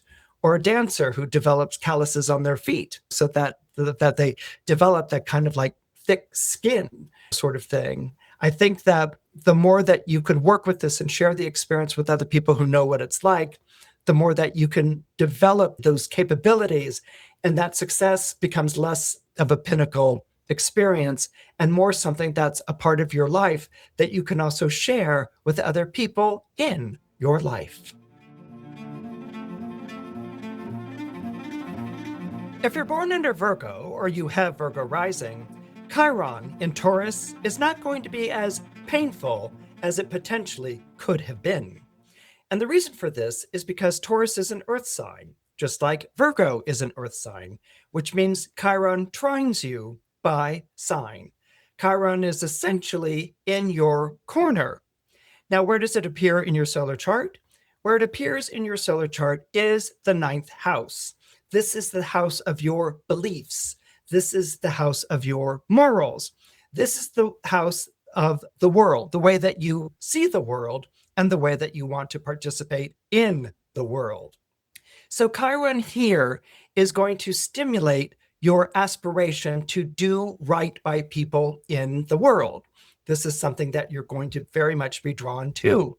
And as a Virgo, which is the zodiac sign of work, health, and service, you want to do right by people. You want to serve people. You want to help people to become better people, and you want to help the world to become a better place. These are things that appeal to you. These are things that give your life meaning, that connect you to your higher purpose. But Chiron, as you might recall, is connected to the wounded healer. It talks about the wound that we carry. And by transit, what it can talk about specifically is a sore point, a sore spot. A raw nerve that when rubbed gets you intensely irritated and gets you reacting because you've been hurt. So with Chiron here in the 9th house, the 9th house can be full of idealism, of the things that you want to do to help people better themselves, to make the world a better place. But then when you have Chiron and Taurus here, it comes at a cost. And the cost that it may come with is you not making enough money doing it. So this is something that we often recognize with people who are working for nonprofits or who are teaching, who are involved in school and training, people who are involved in services, essential services. They're often overworked and underpaid. And what can happen here with Chiron and Taurus in the 9th here is that you may have these natural inclinations, these aspirations to help people to help themselves, to make the world a better place through education, through training, through service, but it's not being funded. enough. It's not being funded in a way that allows you to make a living, that allows you to take care of yourself and the people who depend on you in turn. So what can happen here is that it can create quite a bit of a moral dilemma for you, which is, why am I working as an essential worker when I'm not getting paid what I deserve? Why am I buying books and pencils and things like that for kids because those things aren't made available at the school? This is crazy. Why am I doing this? And the fact of the matter is, you're doing it because that's connected to your higher purpose. That's in the nature of Virgo, is to do that. And what you may find painful about this experience is that it's costing you. Not only are you putting out the money, your own money, to pay for these things, but you're also not making enough money, and it's costing you your time, and it's making you feel like maybe you have to get another job and an additional job to go ahead and do this. So why is something which is so important and which does so much good for other people, why is this underfunded? Why are you basically paying to keep this job? And these are questions that are going to very much be showing up for you during the period of time that Chiron is in Taurus. Now, does this mean that this is something you're going to be waking up every day and wondering about? No. You might not even think of it for a week or a month or even a year. But when a planet transits over this Chiron or aspects it by an opposition or a square, believe me, you will feel it, just like a pain in your back or a muscle cramping, and you will feel it very powerfully. And you may feel very angry or very resentful of it, and maybe even like people don't understand how important this is, and maybe bitter or retaliatory. But what's nice about the trine is that there's a solve to a trine. That's SALVE. There's something that it's like an ointment that brings down the temperature, that alleviates the pain. This is what a trine will do. It's a sore subject, it's a raw nerve, but the trine will also alleviate it. Why does the trine alleviate it? Because it's not about the money, it's about the purpose. It's about you knowing that what you're doing is good, that you knowing what you're doing is making the world a better place. And so this is why you do it. And so when people say, well, you chose to do this, what people say to people when they're struggling with something like this, it's like, yes, technically you chose to do it, but you're also doing it to better the lives of humanity, to better the lives of the people around you. You feel that very strong obligation, but not like an obligation like you're obliged to do it against your will, but you feel that obligation to community, to humanity. You want to give of yourself in this regard. And you know that financially, it's not really paying off in the way that it should, or certainly in terms of what you give to it. But it's a choice that you make anyway. And it can be a painful choice. The choice to follow a calling or to embrace a higher purpose that comes with a cost, that's not easy. And it doesn't really pass well in our current society. It's maybe even frowned upon or laughed at or made light of. But boy, oh boy, does it make all the difference. And I'm not saying that you have to self-sacrifice or anything along those lines. What I am saying, again, because of the trine here, that there will be periods of time where this will be alleviated. Maybe money comes in, or there's a raise, or there's a merging of different companies that makes what you're doing better funded than what it was. But what it really gets down to is living according to your higher purpose and recognizing that it comes at a cost. And instead of feeling embarrassed about being self-sacrificing, perhaps be proud and be joyous in the fact that you have made such a profound difference in the lives of other people and your own life. If you're born under Libra or you have Libra rising, Chiron in Taurus is going to be a little problematic for you. Now, it's not going to be problematic in terms of a test or a challenge or stress or an ordeal or anything along those lines. It's going to be problematic because you're trying to understand how the energy works in harmony with your own. Taurus, like Libra, is Venus ruled. So that's something that these two zodiac signs have in common. But the other thing that's going on here is that Taurus forms a quincunx to Libra, your own zodiac sign. And a quincunx is an aspect that is not Ptolemaic. It's not a conjunction, an opposition, a square, a sextile, or a trine. So what a quincunx is that it's kind of a non-relationship, a non-pairing. Now, this doesn't mean that you don't get along with this energy. What it means is that you're having difficulty finding a fit.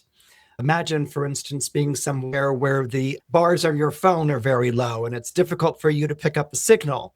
That's what happens with a quincunx type of energy. It doesn't stop you from hitting your phone and trying to get it to work and looking around for a signal, but the fact that you're still not picking it up can become a source of great frustration and even distress. So what's happening here is that you're trying to find a fit with the Chiron and Taurus, but you're having difficulty finding it. And so your search for that fit, your search for peace of mind even, is causing a great deal of distress. Now, Chiron, as we know, is named after the figure of the wounded healer in Greek mythology. This is someone who continued to try to heal people while being in chronic pain himself, which probably didn't put him in the best of moods if you were thinking about it. Try imagining doing something when you're in pain. You're not in a great mood about it. And pain can make us act in a number of different ways. We can become retaliatory, we can get angry, we can withdraw, we can be in pain, we can suffer in silence. There are different expressions to pain. But what happens here, because Chiron is in Taurus and appears in the 8th house in your solar horoscope, this deals with sex, death, and other people's money. So that's going to mean right off the bat that the topics of sex, of death, and other people's money are going to be sore topics or sore subjects for you, that this is an area of great sensitivity. Now, does that mean you're going bankrupt tomorrow or someone you care about is going to die? No. What it does when you have a planet in this house position, particularly by transit, is that it brings this kind of feeling of a brush with mortality. It brings a shiver to the horoscope where you may worry about what if you don't have enough money? And money clearly can be associated to our mortality. Do we have enough money to pay the medical bill? Do we have enough money to pay for food? Do we have enough money to put a roof over our head? We can feel very disenfranchised if we're feeling financially insecure. And that can become a source of great anxiety, and that can become a source of great tension and stress. All right. So when we've got an 8th house placement here of the Chiron, this is going to be connected to feelings about money and pain. That, in other words, the simple translation of it would be, if I don't have enough money, I will be in pain or operating at a loss, or I'm so afraid of being without money. And this can become a big deal, especially if you are experiencing situations in your life where you feel beholden to someone else. Maybe you've got credit card debt. Maybe your spouse makes more money than you and tells you what to do. Or maybe your family, you're always turning to for help financially, and they're always maybe making you feel very condescended to and infantilized in some way. You may feel that for all your best efforts, you don't seem to be achieving a financial solvency or financial independence right now. And this could be something that really preys upon your anxiety, and it really preys upon your tension, and it becomes a sore point. It becomes a point of great pain. Now, we can also have the flip side of this that could be going on with either yourself or perhaps even a partner. What Chiron in the 8th house reminds me of is the American novel McTeague. I don't know if you're familiar with McTeague or not. It's a wonderful, curious novel. It's basically the story of a barber in old San Francisco, and was always seen as a kind of brutish man. And he marries a woman. She becomes his wife. And he's getting by on cutting hair and things like that. But he's not making a lot of money at it. They don't feel particularly secure or anything like that. And at first, she's a sympathetic figure. But there comes a day where she wins the lottery. She wins a lottery ticket. and she wins a lot of money. And so she takes the money immediately, and she gets the advice of an uncle, and she invests it. And the idea is like, okay, that's my money. It's been invested, and hands off. And McTeague is like, well, we're having a hard time making ends meet. There's no reason why we have to be living like this. Why don't you take some of that money and pay for these things? And she is like, no, it's my money, and that's not what's going to happen. So she's come into this money, but her fear of being deprived, her fear of not having enough, her fear of even spending any of the money freezes her. It's a chill down the spine.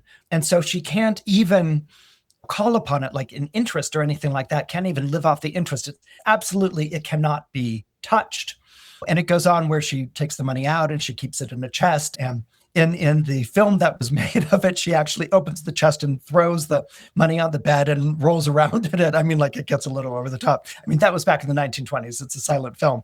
But what it is that what it speaks to is that there is such a fear of being without money that even if you make the money, if you get the money, you won't part with it because it could leave. You could lose it. And so the money becomes a prison, really, for you, because there's such a fear of loss. And so they go into poverty. There are rough times. I think San Francisco suffers a economic depression or something along those lines. And she's even more adamant that none of the money will be spent, and it's kept in a chest that's locked. And as you could imagine, it doesn't end well. In a fit of rage, actually kills her. And he's fleeing from the law, and then he dies in the desert or something along those lines. It's a very dark book for the early 1900s, which is when it was written. But what I wanted to share with you is that having money could also produce a fear of not having it. And so I guess we call that hoarding, or you withhold it. And so that might be something that you're experiencing, maybe even yourself right now, or you might be experiencing it in a relationship. Maybe you're in a relationship with someone who came into money or makes a lot of money, but is still acting like it could be taken away. And what this person calls frugality is actually really quite extreme, that it might be driven by a great anxiety and a great fear, something along those lines. It's a sore point between maybe you and this other person. Or if you're the one who's withholding the money or sitting on it, it's become a sore point for you. And so because of the nature of the quincunx, it may be hard for you to see and to understand how to work with that energy right now. There might even have been a history in the family of money being withheld, or even if there was a lot of money withheld and living hand to mouth or something along those lines, because it had to be saved and protected for the future when you really needed it. But even as you're facing your needs right now, those aren't as bad as it could be. So the money has continued to be withheld. So these are things that might be themes in your life right now. And they might be things that are coming up. And it's something that it would be, if possible, a good idea to deconstruct, to come to a better understanding of it. The point of money is to circulate in a society. That's what money is there for. It's there to circulate. It's there to lift up all the boats of society. There's no reason why people have billions of dollars, no reason why they should have all of that. It's like money, like everything else, is a social construct. I'm not saying that we need to go into other people's bank accounts and release the money, like laboratory animals at an experimental site or something like that. But what I am saying is that it is the nature of money to circulate. That's the whole point of it. Because when it circulates, it makes a better society. And when you have a better society, you have a better people. And that's part of the message of Pluto in Aquarius right now. But bringing it back to you, this fear of being without may be coming from a very painful place of having been deprived of money, or full of so much pain of having or not having it, that it's something that if you can begin to try to understand that, maybe even, believe it or not, spending a little money to see that it didn't wipe out your savings, that it's not this horrible thing that's going to take over your life. kind of making friends with money is maybe perhaps what I'm even saying, and coming from more of a place of plenty rather than one of scarcity, that might be the best way to work with Chiron when it's in the zodiac sign of Taurus. Money doesn't have to be a sore point for you. It doesn't have to be a raw nerve for you. It doesn't have to be a wound for you. You may never cure this, and you may never heal it in yourself, but you can certainly find relief, and that relief can be found through generosity and sharing. If you're born under Scorpio, or you have Scorpio rising, then you are hardly unfamiliar with sore subjects. In fact, people often talk to you about the things that are giving them pain in their life, the things that are sources of distress and anxiety. And so during this period of time that Chiron is moving through the zodiac sign of Taurus, which sits opposite you in your own astrological chart, then you may be dealing more with people's painful issues around money than your own. In other words, people may be coming to you with their money problems, their money issues, their money distresses, and you may be a sounding board for them, or you may even be a place of support.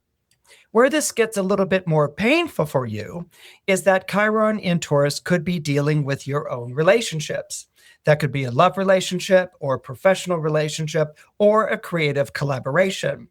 Something where someone is going through a very hard time. They're dealing with something that's very painful and very difficult. And money may be a sore subject for them. And so this might put you in a position where you're getting yelled at a lot, where the person is getting angry, where they're lashing out. And there may be this feeling like you have to take it. And that's the expectation of the relationship. That maybe you have more money than they do, or you're more mature, more sophisticated, more together, or maybe just because you're a Scorpio, there's this expectation that you should just take it. And that might not be something that's going to sit well with you. Now, if this was any old Joe or Jane on the street, and being a Scorpio or Scorpio rising, you would give back as much as what you are getting. So in other words, if someone was yelling at you or expecting you to take whatever it is that they're unloading on you, one withering glance or a few caustic remarks will quickly take care of that. But it's because you're dealing with someone that you care about, okay? You're dealing with someone you love, someone you support, someone that you really enjoy doing business with, or that you're really engaged in creative collaboration or some sort of other sort of partnership. You really enjoy this person a lot. You really care deeply about this person a lot, and you want to be of help. But of course, every time that you try to be of help, the person is rejecting your help. They're recoiling, they're getting angry, they're retaliatory, they're picking up their things and leaving the sound box, something along those lines. And something that makes it both unreasonable and hard to manage emotionally, not to mention even with your own pride. Remember, you were born under Mars, and someone just unloading at you and getting angry at you, being a Mars ruled sign, that's not something you're going to take lightly. Your natural instinct is to take them down where they stand. So there's a great deal of forbearance that's going to be going on during this period of time. I think what's going to perhaps be of some sort of help to you is reflecting on your own wounded past. You have been hurt more times than anyone you even know in your life. The things that you've had to put up with, the ordeals you've had to endure, the rejections you faced, all of these are very steep and they're very real, and they are not exaggerated. They have really happened to you. You've really gone through a lot of rough times in your life, and you've got the experience and the presence of mind to prove it. And that's something that the Chiron in Taurus is just going to ask you to own. So that's an experience that it's asking you to own.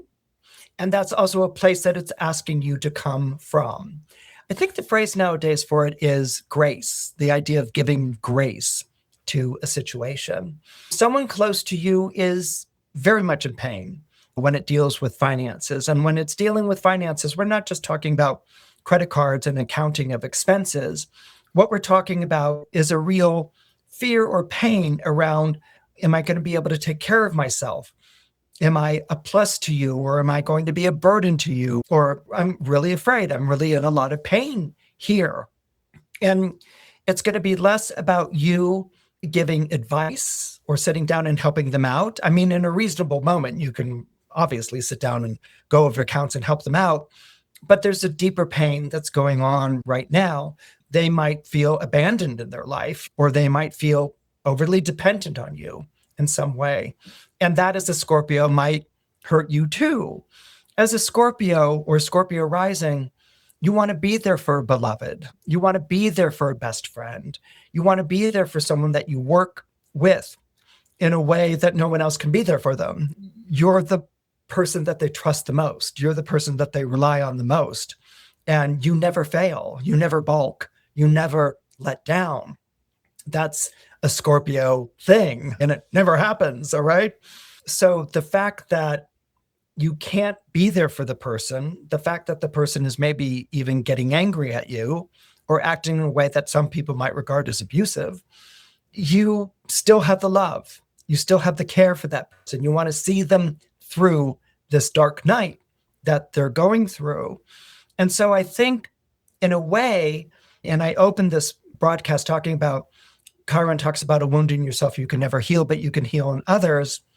There is some sort of transformation that's coming with this Chiron in Taurus. It is going to show you that you have the strength and the compassion and the presence to be there for people, that it's not about fighting things for them or showing them how to operate in their lives. It's about being there for them, about being a presence, and about being a support, even if they're not acting in a particularly kind or acceptable way. And that's not a masochism. That's not a self-sacrifice. That talks to the strength of your love. That talks to the strength of your understanding and your compassion.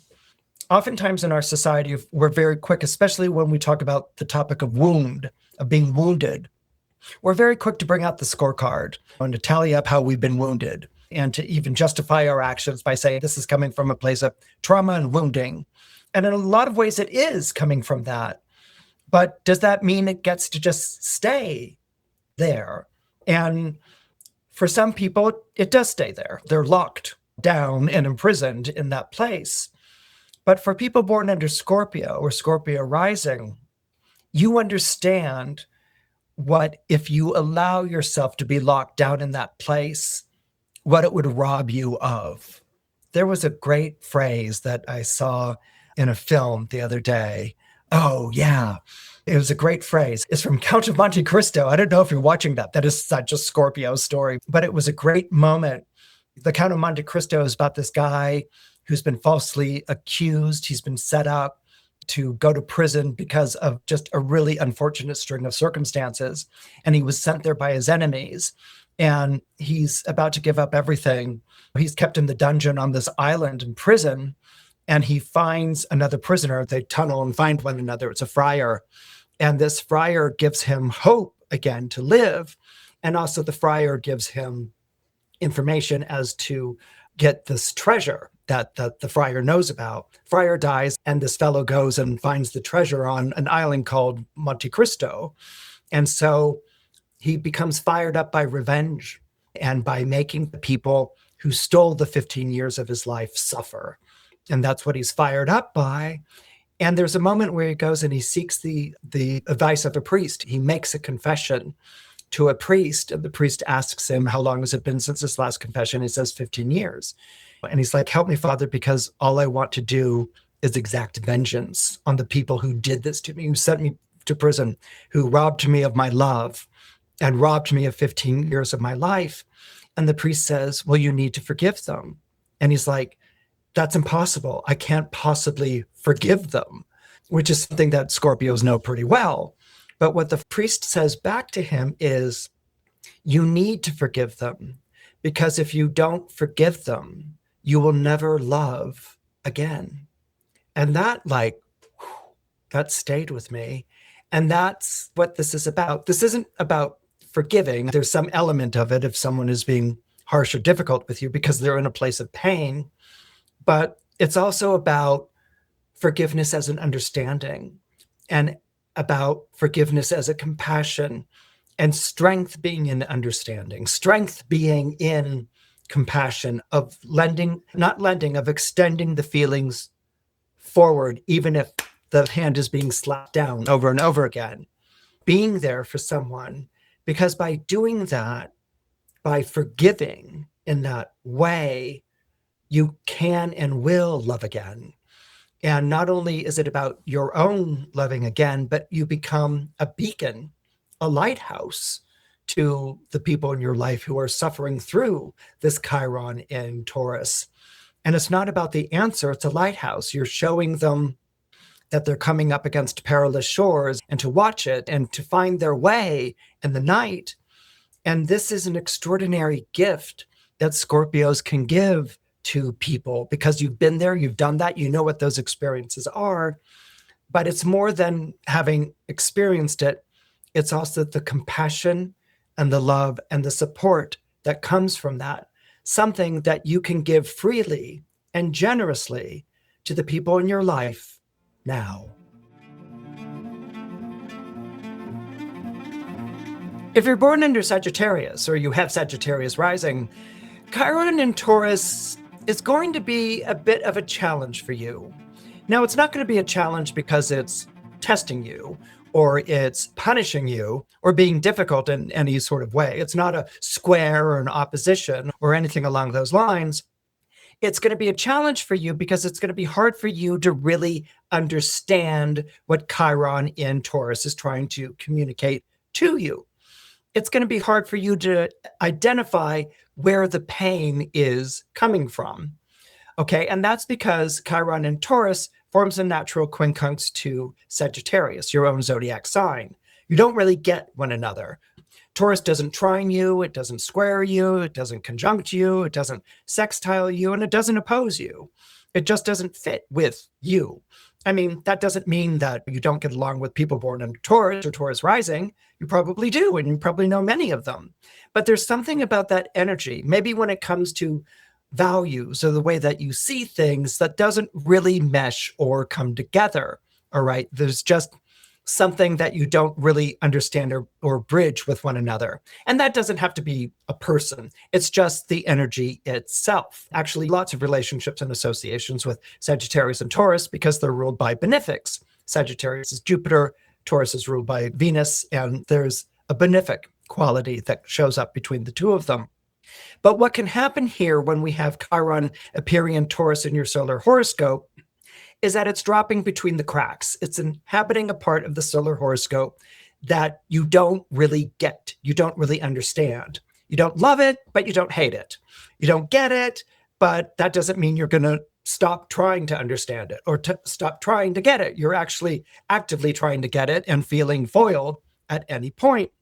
So what's going on here is that Chiron, as we know, is connected to the wounded healer, and it talks about a wound that you can never heal in yourself, but you can actually heal in other people, which sounds charitable at first, and would be if that meant that you weren't in pain the whole time yourself. So where are you feeling the pain in your life right now? Where you might be feeling the pain in your life could be a sense of being under the wheel, under the burden. Now, there is a chance, and I do have to say this, that you could be dealing with a health issue that's going on right now. The sixth house in astrology is associated to health, and that could be a possibility. And if that's what's going on here, then it's about you managing that. So maybe it's an injury that you're coming back from. Maybe it's something about your daily regimen that you have to change. Maybe there are pain issues that you have to manage, like, I don't know, maybe arthritis or something like that, where you have to manage and work out what you're going to do with this in your life and what you're going to do with this in your body. And so that is a possibility. And Chiron and Taurus may talk about managing that, working out how you're going to live with this pain or this condition or situation or something along those lines. What the Chiron and Taurus can also talk about is the pain of money involved in the house of work and service. So in other words, you may be working at something in which you are overworked and underpaid. And that's not only just a feeling that you have, that may be your physical and economic reality. And so you might be like, what am I doing here? And why am I working at this? Why am I giving my life to this? And there might even be loved ones and friends and family who are sharing the same sentiment, like, why exactly are you doing this? And why do you continue in this sort of thankless job or thankless position? Now, the job or position may not be thankless, but it may demand a lot of you. It may demand a lot of you physically, because that would be Taurus, the earth sign part. It could demand a lot of you spiritually, in terms of not that it's breaking your spirit, but it's making you hard to be optimistic. It's making it hard to find the silver lining or something along those lines. And so this might be something that you're struggling with right now. You might even have issues with trying to make ends meet. You might even be taking on additional jobs to what it is that you do. Now, clearly, if you wanted to leave your job, you could, but that's something that I condition these days when I hear it come up in conversation. There are many of us who can't. Okay, circumstances are such in which we can't afford to move on to something else, or there isn't an opening available, or what we might move on to might be even more onerous or even more difficult or something along those lines. And then there might be certain professions that we're involved with that cost a lot. They take a lot out of our peace of mind. They take a lot out of our physical capability or capacity. And so this may be something that you're also facing right now. So basically, we're going to take a word that's associated to Taurus, which is worth and value. Okay. And so I think part of the question that you may be asking yourself right now is this worth it? And what am I getting out of it exactly? Now, if you are involved in something that you really just don't see the worth of it, I would be surprised, because being a Sagittarius, if you didn't see the worth of it, if it didn't speak to you in terms of higher purpose and meaning, you would have been long gone. Okay. So you would have been out of there. Okay. So my feeling is that if you're involved in a situation that I'm describing, there's either a heavy obligation that's keeping you there, or it has meaning for you. It resonates with you. This is something that you want to work out. You want it to succeed. You want it to do well. And so it may not have a very high call to a life purpose element to it. You may be feeling more the drudgery and the tedium of it. What I think of here is a student who goes to college and is going to go into student debt, working to become something that they really want to become. And you not only get the drudgery of college and the toil of doing that work, but you also get the accumulating debt. But there's still a feeling that this education is worth it. And so that might be along the lines of what you're feeling right now. Again, your Sagittarius rising. If what you were engaged in was truly worthless, you would have left a long time ago. So my feeling is that you're probably engaged in something in which the cost of it is the time that you have to put into it, and your commitment to that in hopes that it's going to work out.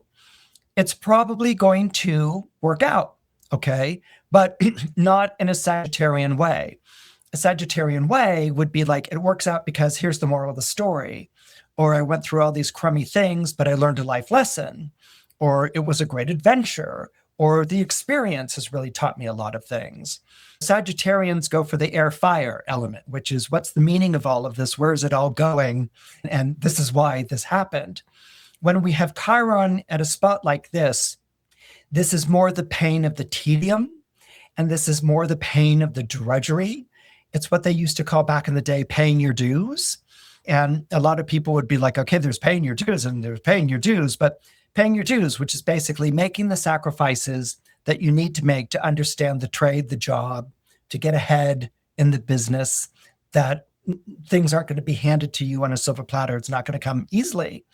And paying your dues has often been associated to character building, but paying your dues can also lead into toil and drudgery and maybe even exploitation. So those are probably the things that you're questioning right now. Am I paying my dues and getting somewhere with this, or am I just stuck on something which isn't going to deliver. And that may very well be the pain of your situation. Financially, circumstances might be compromised. And so there's the pain of being stuck in that type of a situation. But there's also the greater pain that Sagittarians can experience, which is the pain of doubt and the pain of wondering if this is worth it. And so this is where, in a very unlikely way, Chiron in Taurus can help you to illuminate your thinking. In other words, this is less about the commitment and the perseverance and the fervor, which are things that a fire sign might bring to this, and more about the sense of checking in with yourself on a day-to-day basis along the lines of, am I getting something out of this? So not looking at the future as a big picture and then maybe even globalizing your experience, but actually keeping it in the day-to-day. The beauty of Taurus is that it's very grounded and it's very day-to-day. It's not going to get caught up in great ideologies or anything along those lines. It's going to keep it very grounded, very domestic, very day-to-day. And so that's something that doesn't always gel well with the Sagittarius, but right now it may, in what I said, an unlikely way, because it's making you check in with yourself as to whether this is something that you want to pursue, whether it's something you want to persevere in. And so that's where I see it. I mean, I think it's more of a myth than a fact, but that story of like the grain of sand in an oyster creates a pearl, that might almost be how this Chiron in Taurus is working for you right now. That grit, that sand is causing no amount of pain and frustration and discomfort, but it's also going to produce a pearl. And that pearl may very well be worth all the stress and the pain and the difficulty that you're going through now. But only you can tell for yourself. And the best way to do that is to check in with yourself every day. If you're born into Capricorn or you have Capricorn rising, Chiron in Taurus is not going to be as bad as it potentially could be. Okay. And if you're born into Capricorn or have Capricorn rising, then you're going to respond to that as, whew, relief. That's good news. Okay. And that's because of that Saturn quality that you possess. It may not be the best news that you ever heard in the world, but if it's not the worst news, that actually makes it good news indeed. And that's essentially how the Chiron in Taurus is going to work. The way that Chiron in Taurus is, the reason why Chiron in Taurus is going to be working like that for you is because Taurus is an earth sign, just like Capricorn is an earth sign, which means that Chiron trines you by sign. It's helping you. It's in your corner. The idea of a planet that represents and symbolizes pain being in your corner is interesting and might take a moment to wrap your mind around. But nevertheless, Chiron is there to help you. Now, where Chiron is showing up is in that part of your solar chart that pertains to love and creativity. It's the fifth house. It's the house of joys and joy. And so this is a wonderful house. It's the house of children. It's the house of sports. It's the house of artistic creativity. It's the house of delights and recreation. It's supposed to be just this golden house, and it often is. But when you have Chiron in Taurus here, then there's something about these delights. There's something about what's supposed to look wonderful and great that is painful for you. It may be a sore point. It may be a raw nerve. It may be an issue of difficulty that always exists underneath the surface. So with Chiron here in the fifth house, it's going to bring into your life things that make you feel very happy and very joyous, things that make you feel very creative and very romantic, things that make you feel very emotional and bonded to someone, and just really, the delight and the joy of being with someone or working on a project or doing something together or going to choir together, something along those lines, just is lovely. It's a wonderful experience. So where's the point of pain going to be? Well, the point of pain is probably going to be with the fact that with Chiron in Taurus and you being a Capricorn, the idea of love and money are inextricably linked, okay? You don't get one without the other. Now, some of this comes from some kind of negative propaganda that was done about Capricorn over the centuries. Capricorn, being Saturn ruled, was always seen in some way as being miserly or conniving, or that the love of money planted the love of another person. Like what Scrooge's fiance says in A Christmas Carol, I've been replaced by a golden idol, the idol of money. And Scrooge gets all kinds of defensive about it, but the fact of the matter is it's true. He has become like that. But where that came from in the story of A Christmas Carol is Scrooge himself having felt abandoned and rejected and left, and that money was something that gave him solace. It gave him company. It was something that he was really good at. And so Scrooge is not driven by needing to have more and more money. Scrooge is actually driven by a more wintry temperament, which is associated to Capricorn, which is scarcity, the fear and the anxiety around scarcity. So what's happening here is that there may be things in your life that you enjoy and that give you great delight, people that you enjoy the company of, or activities that are wonderful. Maybe you're doing something creative or building something. But then the shadow of money is falling across it. Now, it might show up in your life like, how much is this going to cost? And what's being asked of me? And am I being used or abused or something along those lines? But if you dig a little deeper, if you look a little further, you're going to recognize that it has to do with scarcity. And it also brings up things like maybe not having the upper hand, maybe not having the control. And that money might, in some regard, have given you a control, given you final say in a situation. But right now, you may not be experiencing that. Maybe there's been a change in your economic status. Maybe you're not making as much money as you used to. Or maybe the nature of your work has changed. You've gone from maybe something structured like a corporation to being at loose ends or working for yourself in some way. And so there may be more of a sense that you're vulnerable in a financial place. And that might be a place of pain for you. When I was talking about Taurus, I was talking a lot about Taurus's role as a provider and someone who provides shelter in other people's lives.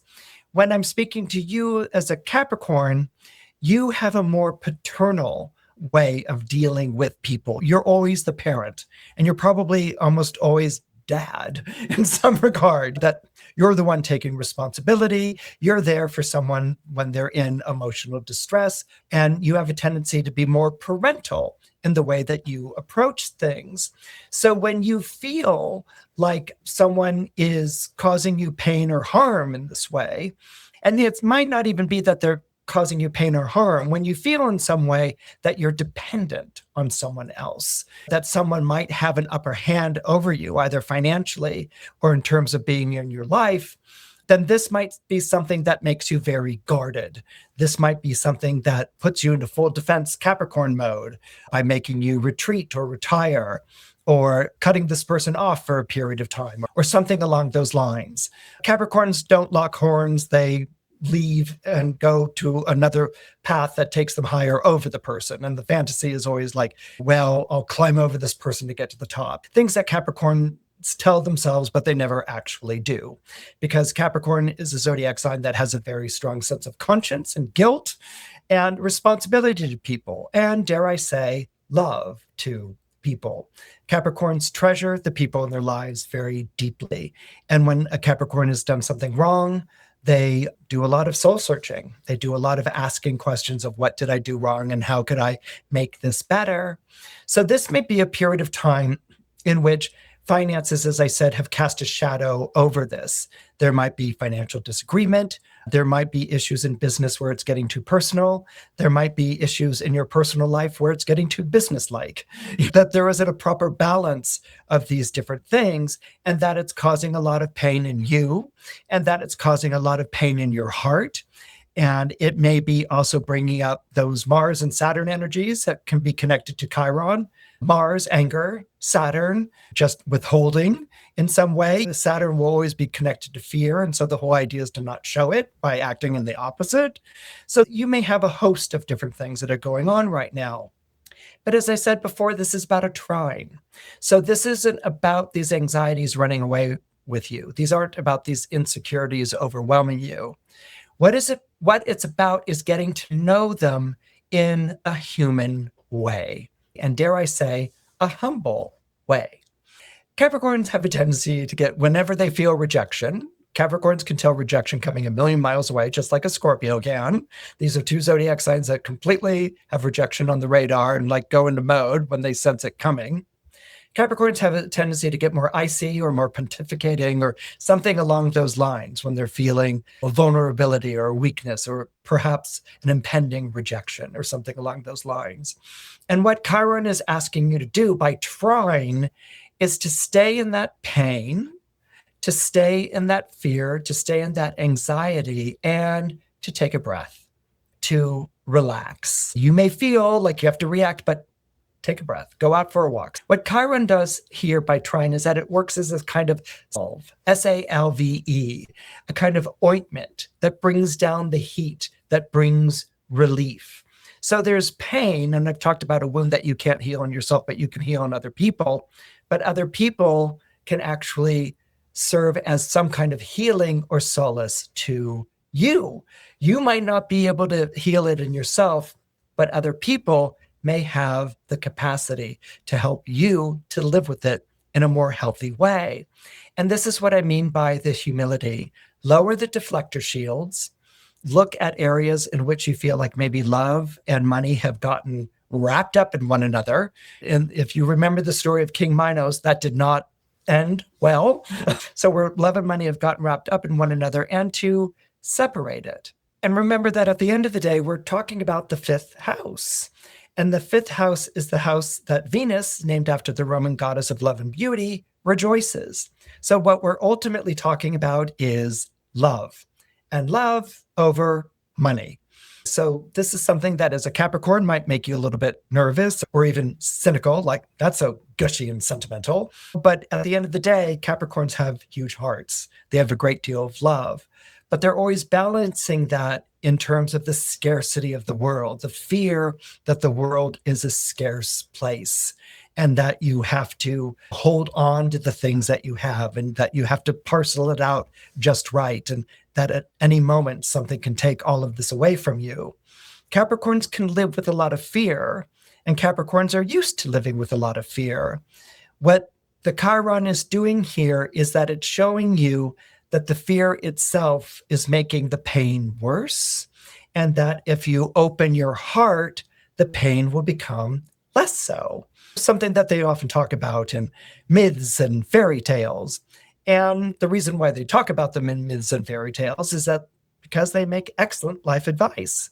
And that's something to keep in mind during this period of time that Chiron is in Taurus. Don't let the money fears and woes get the better of you. Don't let them shut down your heart.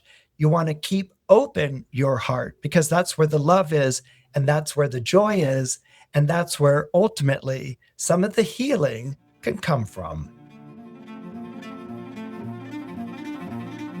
If you're born into Aquarius, or you have Aquarius rising, Chiron will be appearing in that part of your solar chart that has to do with hearth, home, and family. And when we think about hearth, home, and family, and Aquarius, that's something that can be a little bit of a mixed bag for you. Part of that is because many Aquarians feel like they've been born into a family in which they have no idea what they have in common with the other members of their family. Maybe the family is too conservative for them, or too radical for them, or too crazy for them, or too staid for them. There's always a sort of out of sync quality whenever you're dealing with Aquarius or Aquarius rising, and that can certainly come up in the area of family. But also there are Aquarians who love family. They love to be surrounded by people. They may actually love their own family, or it's a family of their own choosing. So that love of people and that love of company is something that's very powerful and that's very strong. So if that didn't exist for you at the beginning, it's something that you would have gone and recreated in your life. There's the family you're born into, but there's no reason why you can't create a family that you choose. But there's a little bit more going on with Chiron in this particular angle of your own solar horoscope. The fourth house is the house that rules over the end of the matter, and the fourth house is also the house that rules over the father. So let's first talk about the end of the matter. You might have recently just ended something in your life. Maybe it's a chapter in your life. Maybe it's a venture. Maybe you concluded a bit of business. Maybe you concluded a relationship. But with the eclipses going through Aquarius right now, particularly the one that showed up in your sign last February, you might have really found yourself going in a radically different direction from the one that you anticipated for yourself. That might be a surprise, or you might have simply recognized that the time was now to go in a very different direction in your life than you've been going in before. So you may be going through a period of time where you are reinventing yourself, or where you've pulled up stakes and you're moving on to something else, or you've brought a major or significant chapter of your life to an end. You've brought it to a close. And of course, with every ending, there's a beginning. And we know this astrologically because the fourth house talks about the time of day, which is around the time of midnight. And midnight represents both the ending of a day and the beginning of a new day. So every ending bringing a beginning is something that's also connected to you right now, and maybe something that you're also experiencing. And there may be pain in that, but again, I'm not sure how much pain I would really assign to you regarding that, because Aquarians often go through endings and beginnings and reinvention all the time. This is something that you're used to. I'm not saying you like it. I'm not saying that you pursue it, but it's something that you're pretty used to, just like Scorpios are used to going through ordeals and the transformations that arise from them. But let's talk a little bit more about the father in your life and where the father may be a source of pain for you. And this might be connected to a couple of different ideas. One might be that you never really connected with your dad, that you never really saw eye to eye. Maybe perhaps you never felt the approval or the recognition from your father, and maybe there was a part of you that always wanted that.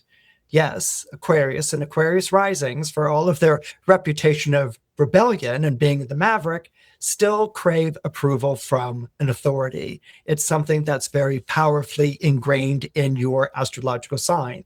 It comes from the Saturn part of your nature. So there might be this feeling that you have never really connected with your father right now, and maybe you have the opportunity to do that, to talk to him and to be with him in a way that you couldn't before. Or maybe your father has passed on earlier in your life, and it's time for you to come to terms with that, to essentially, I don't know, father yourself in some way. Sometimes we don't have the opportunity to make peace with someone who has passed out of our lives. But that doesn't mean that you'll never have the opportunity to make peace.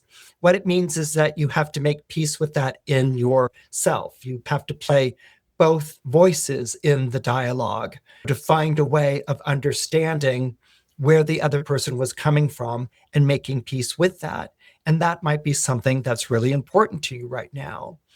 There's also the possibility that your father may be in pain these days. Maybe your father's going through a very painful transition or a very painful episode in his life. And so he may be feeling burdened financially, or he may be feeling in pain, and you want to be there for him. You want to support him. You want to be a comfort for him. And maybe in some ways you can't. And this is causing you pain. It might be guilt in some regard, but it might also be pain. I mean, I don't know if there's anything more hellish than seeing someone that you love and care for deeply in pain. I think it's the worst thing that one could ever experience in life.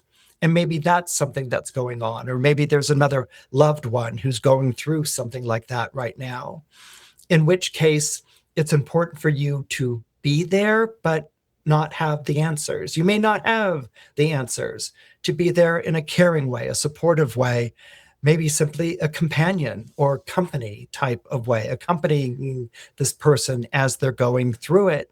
What's also maybe going on with Chiron here in this part of your solar chart that pertains to the father is that you yourself may be taking on a fatherly role. And there might be some things that you don't want to repeat. Maybe your father didn't do very well at it, or there may be things that you do want to repeat, but you realize that you're not that person and that you could never maybe do as good a job as he did. And there may be pain in that as well. It's interesting the way that Aquarius deals with authority in their life. A lot of times Aquarius will reject taking on authority because there's that sort of revolutionary spirit that's breathed into your sign that wants to revolt, that wants to overthrow. But at the same time, Aquarius also understands how it needs to be the center of life, not at the center of it, like pay attention to me, but it needs to center it. It needs to stand at the center of all of these conflicting forces and impulses, and that it provides that center. And that center could very well be a conscience. It could be reason. It could be simply an anchor in people's lives, the thing that keeps everyone from flying to all different corners of the world or the universe. So Aquarians will also provide that. But the idea of authority and what authority means to you, and more importantly, how to practice it, can be very painful. Aquarians have a hard time taking on that authority. Part of them wants nothing to do with it. And part of them is afraid that if they take that on, that they would become a tyrant, someone tyrannical. They would become all the things that they said that they would never want to be. So finding that place where you wear the mantle of authority comfortably, this could be something that's going on right now in your life. And it could be pain. This could be a very painful transition for you. Maybe there's sacrifices you have to make right now, or maybe there are uncertainties that are going on. But it also can be the pain of conscience that's going on. That, in other words, you realizing that you know better, and that a decision that you feel very much like you want to make, maybe because you're angry or retaliatory or something like that, is then restrained because there's a part of you, the pain of conscience, that you know better and that you should act better and that you should act from a higher place. It's not always easy to take the higher road. No, it's not. Or to act from a higher place. And a lot of times we stumble and we fall and we trip and we mess it up when we try to. But that doesn't mean that we should stop trying to. That perhaps it's the process of trying to which really takes us to the higher place. Maybe the higher place is always in motion. It's not a destination, but it's a way of being. In any case, this is where Chiron in your fourth house in your solar chart, Chiron in Taurus, can be of a great support to you. It not only keeps you rooted, but when you're rooted, your roots are also drawing water. They're drawing nutrients. They're drawing nourishment from the earth. And this is something that I think you could probably appreciate right now, that you're going through a transition where you're taking on a responsibility where you may be fathering yourself or a father, but you're not alone with it. You're not abstract. You're not up in the sky. You're rooted, you're grounded, but you're also drawing support and nourishment and nutrients here. So there's a lot for you to gain through this. It will be painful and it will be uncomfortable, but I don't think for a moment that you will ever, ever regret it. If you're born under Pisces or you have Pisces rising, Chiron in Taurus is going to be helpful to you. The reason why Chiron in Taurus is going to be helpful to you is because Taurus is a zodiac sign that sextiles your own sign of Pisces. Taurus is an earth sign, Pisces is a water sign, and that forms a natural understanding between the two of you. Now, that doesn't mean that you're completely simpatico or that you're totally on board. That's something that would exist with another water sign because water signs trine Pisces. Earth signs, you're going to have your differences. You're going to have different ways of approaching something, but you're going to work out those differences through collaboration, through working with one another, through sharing what those differences are, and ultimately coming up with a better plan. So this is where Chiron in the zodiac sign of Taurus can help you and would actually be of great support and of great assistance. Now, Chiron, as we've talked about earlier in this episode, is talking about a wound. It's associated with the Greek figure of Chiron, half man, half horse, who was a wounded healer, who continued healing people through the wound, through the excruciating pain that he himself was suffering. And this is often painted in a kind of saintly serenity of Chiron extending the hands and healing people, when probably the reality was that Chiron was rather ill-tempered and very uncomfortable and not doing so well, and was in a constant state of pain, a constant state of chronic pain. Now, when we talk about pain, this is something that people born under Pisces or who have Pisces rising know intimately. You know what it's like to be in pain. You know what it's like to suffer. You know what it's like to have a broken heart. You know what it's like to feel the pain of other people. Pain is something that's not a stranger to you in your life. You've suffered a great deal of it. Where other signs have suffered pain, they might close their heart, they might grow more calloused or cynical or skeptical. The great strength of Pisces is that you become more loving, you become deeper, you become more profound. And that's because pain works to expand your heart and to deepen your soul. Now, again, this isn't something that you go out looking for. It's not something that you're like, wow, where can I sign up to get more pain in my life? You're not astrology's masochist or martyr. What it means is that you understand pain. You get it. You understand it. You can live in it. You can be there with someone in their own pain. You don't have to tell them to get over it or to come up with an answer or to ignore it or anything along those lines. You can sit down with someone in pain or sit down with your own pain and be there. It's one of the most beautiful qualities of your sign, and it's also the source of one of your greatest strengths. For Pisces, empathy, compassion, and sympathy are strengths. These are virtues. These are things that you can practice almost automatically in your life. You're that comfortable with them. You're that fluent in them. You're that fluid with them. And so this is something that, as I said before, is a strong point for you. So the idea of there being an asteroid that's associated to wounds and to pain, this isn't something that's going to really scare you. I mean, are you looking forward to it? No, but it's not anything that's going to scare you. The beauty of this, as I was saying earlier, is that Chiron is in Taurus, which is in a zodiac sign that sextiles you. So what that means is that the pain that you're experiencing doesn't shut up in you or bring you down. What it does is that it moves with you. You can understand what it's about and where it's going. You might even have a curiosity as to where it's going and what it's really about. The third house rules over basically your immediate environs in your life. It's pretty much known as the house of friends and neighbors.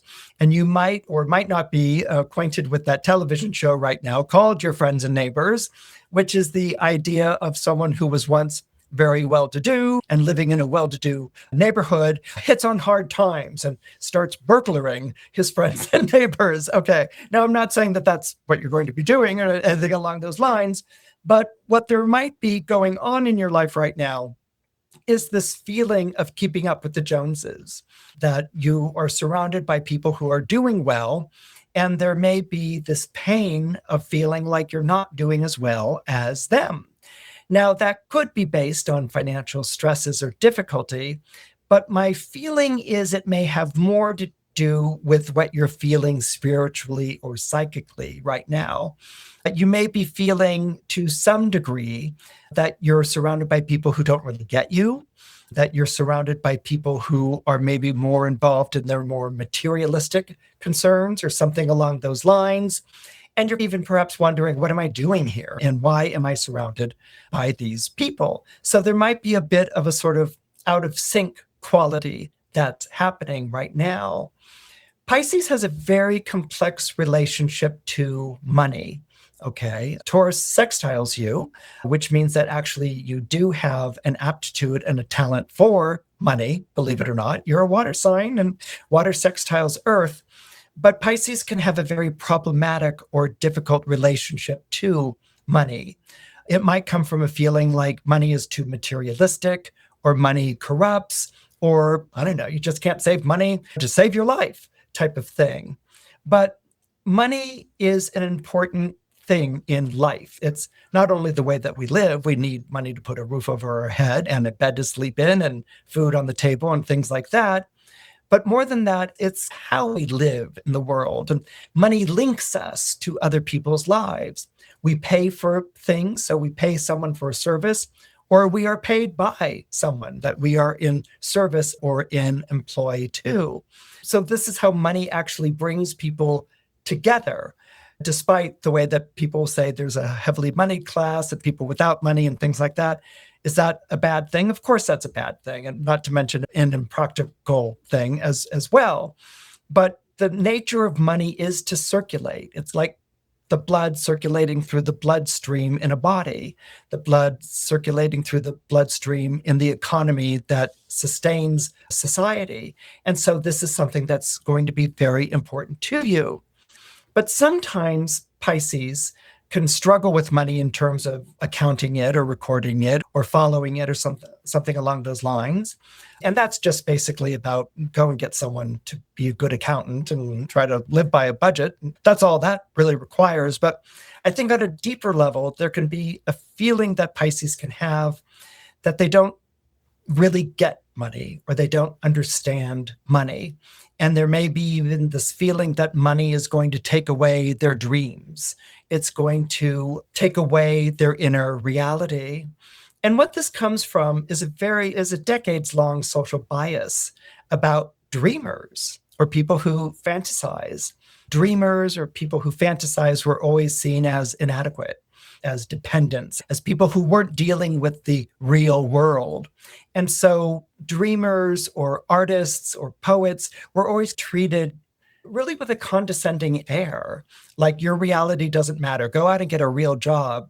So what kind of became ingrained or can become ingrained in a Piscean psyche or Pisces rising psyche is this idea that money crushes your soul, that money crushes your creativity, that money judges you and it finds you wanting. And so you may see your value more in terms of the things that you feel like you give freely, which could be your love, your support, your advice, your comfort. You see that as a currency, and you may not see that as a currency that's recognized or a currency that's appreciated. And you may feel like, well, no one's paying me to sit here beside you and be your best friend and help you through this difficult time, or no one's paying me to take this verbal abuse or this anger or this bullying that you're doing, but I'm doing it out of friendship and out of love. And so there can be a kind of like resentment. It's like, well, why am I not getting paid for it type of thing? Or who should have to put up with this? And that's a really difficult thing for water signs to express, particularly Pisces, because water signs will put up with it. Not because they're masochists, but because it's love. They care deeply. And they know that not everyone leads with a great day or in a sunny mood or something along those lines. You don't end a friendship over that or anything along those lines, not if you truly care about that person. So that's something that's very important. What I think is going on here with Chiron in Taurus forming a sextile to your sign is that what's going on here is an opportunity for you to make friends with money, for you to understand it more personally. That's already been hinted at in previous forecasts when I've talked about Neptune being in Aries, which is actually your second house of the solar chart. But here we're getting this feeling with it in the third house of you being surrounded by people who may be well-moneyed or well-heeled and actually learning from it. And you may see in them that they're living nice lives with money, but they aren't necessarily sellouts or they haven't made huge compromises or something along those lines. And that you are a part of them, that you belong here, that it's not something that's alien. And so I think the more that you talk to people about your money, how you make it, how you want to save it, maybe even ask advice or something along those lines, the more that money becomes commonplace in your life and not something mythical, not something larger than you, not something that's making a judgment on you or crushing your dreams and fantasies, that you can actually actualize these things and get paid for it. This might be something that you're learning over the next few years of how to basically merge your creativity or your love or the things that you bring to something with finances without feeling like you're being broken down by it or being forced to live a more materialistic life or being judged in those terms, and that you're actually flowering as a person. So I think even though money is a sore subject with you, the fact that the Chiron in Taurus is forming a sextile is going to make it less sore. It's going to make it less something that you react against because it strikes a nerve with you, and more something that you want to learn about and understand and manage. You may always feel a pain around the subject of money, but the more that you begin to understand it and become fluent in it, it will become like your own emotional life. It'll become an aspect of yourself that you're able to live easily and comfortably.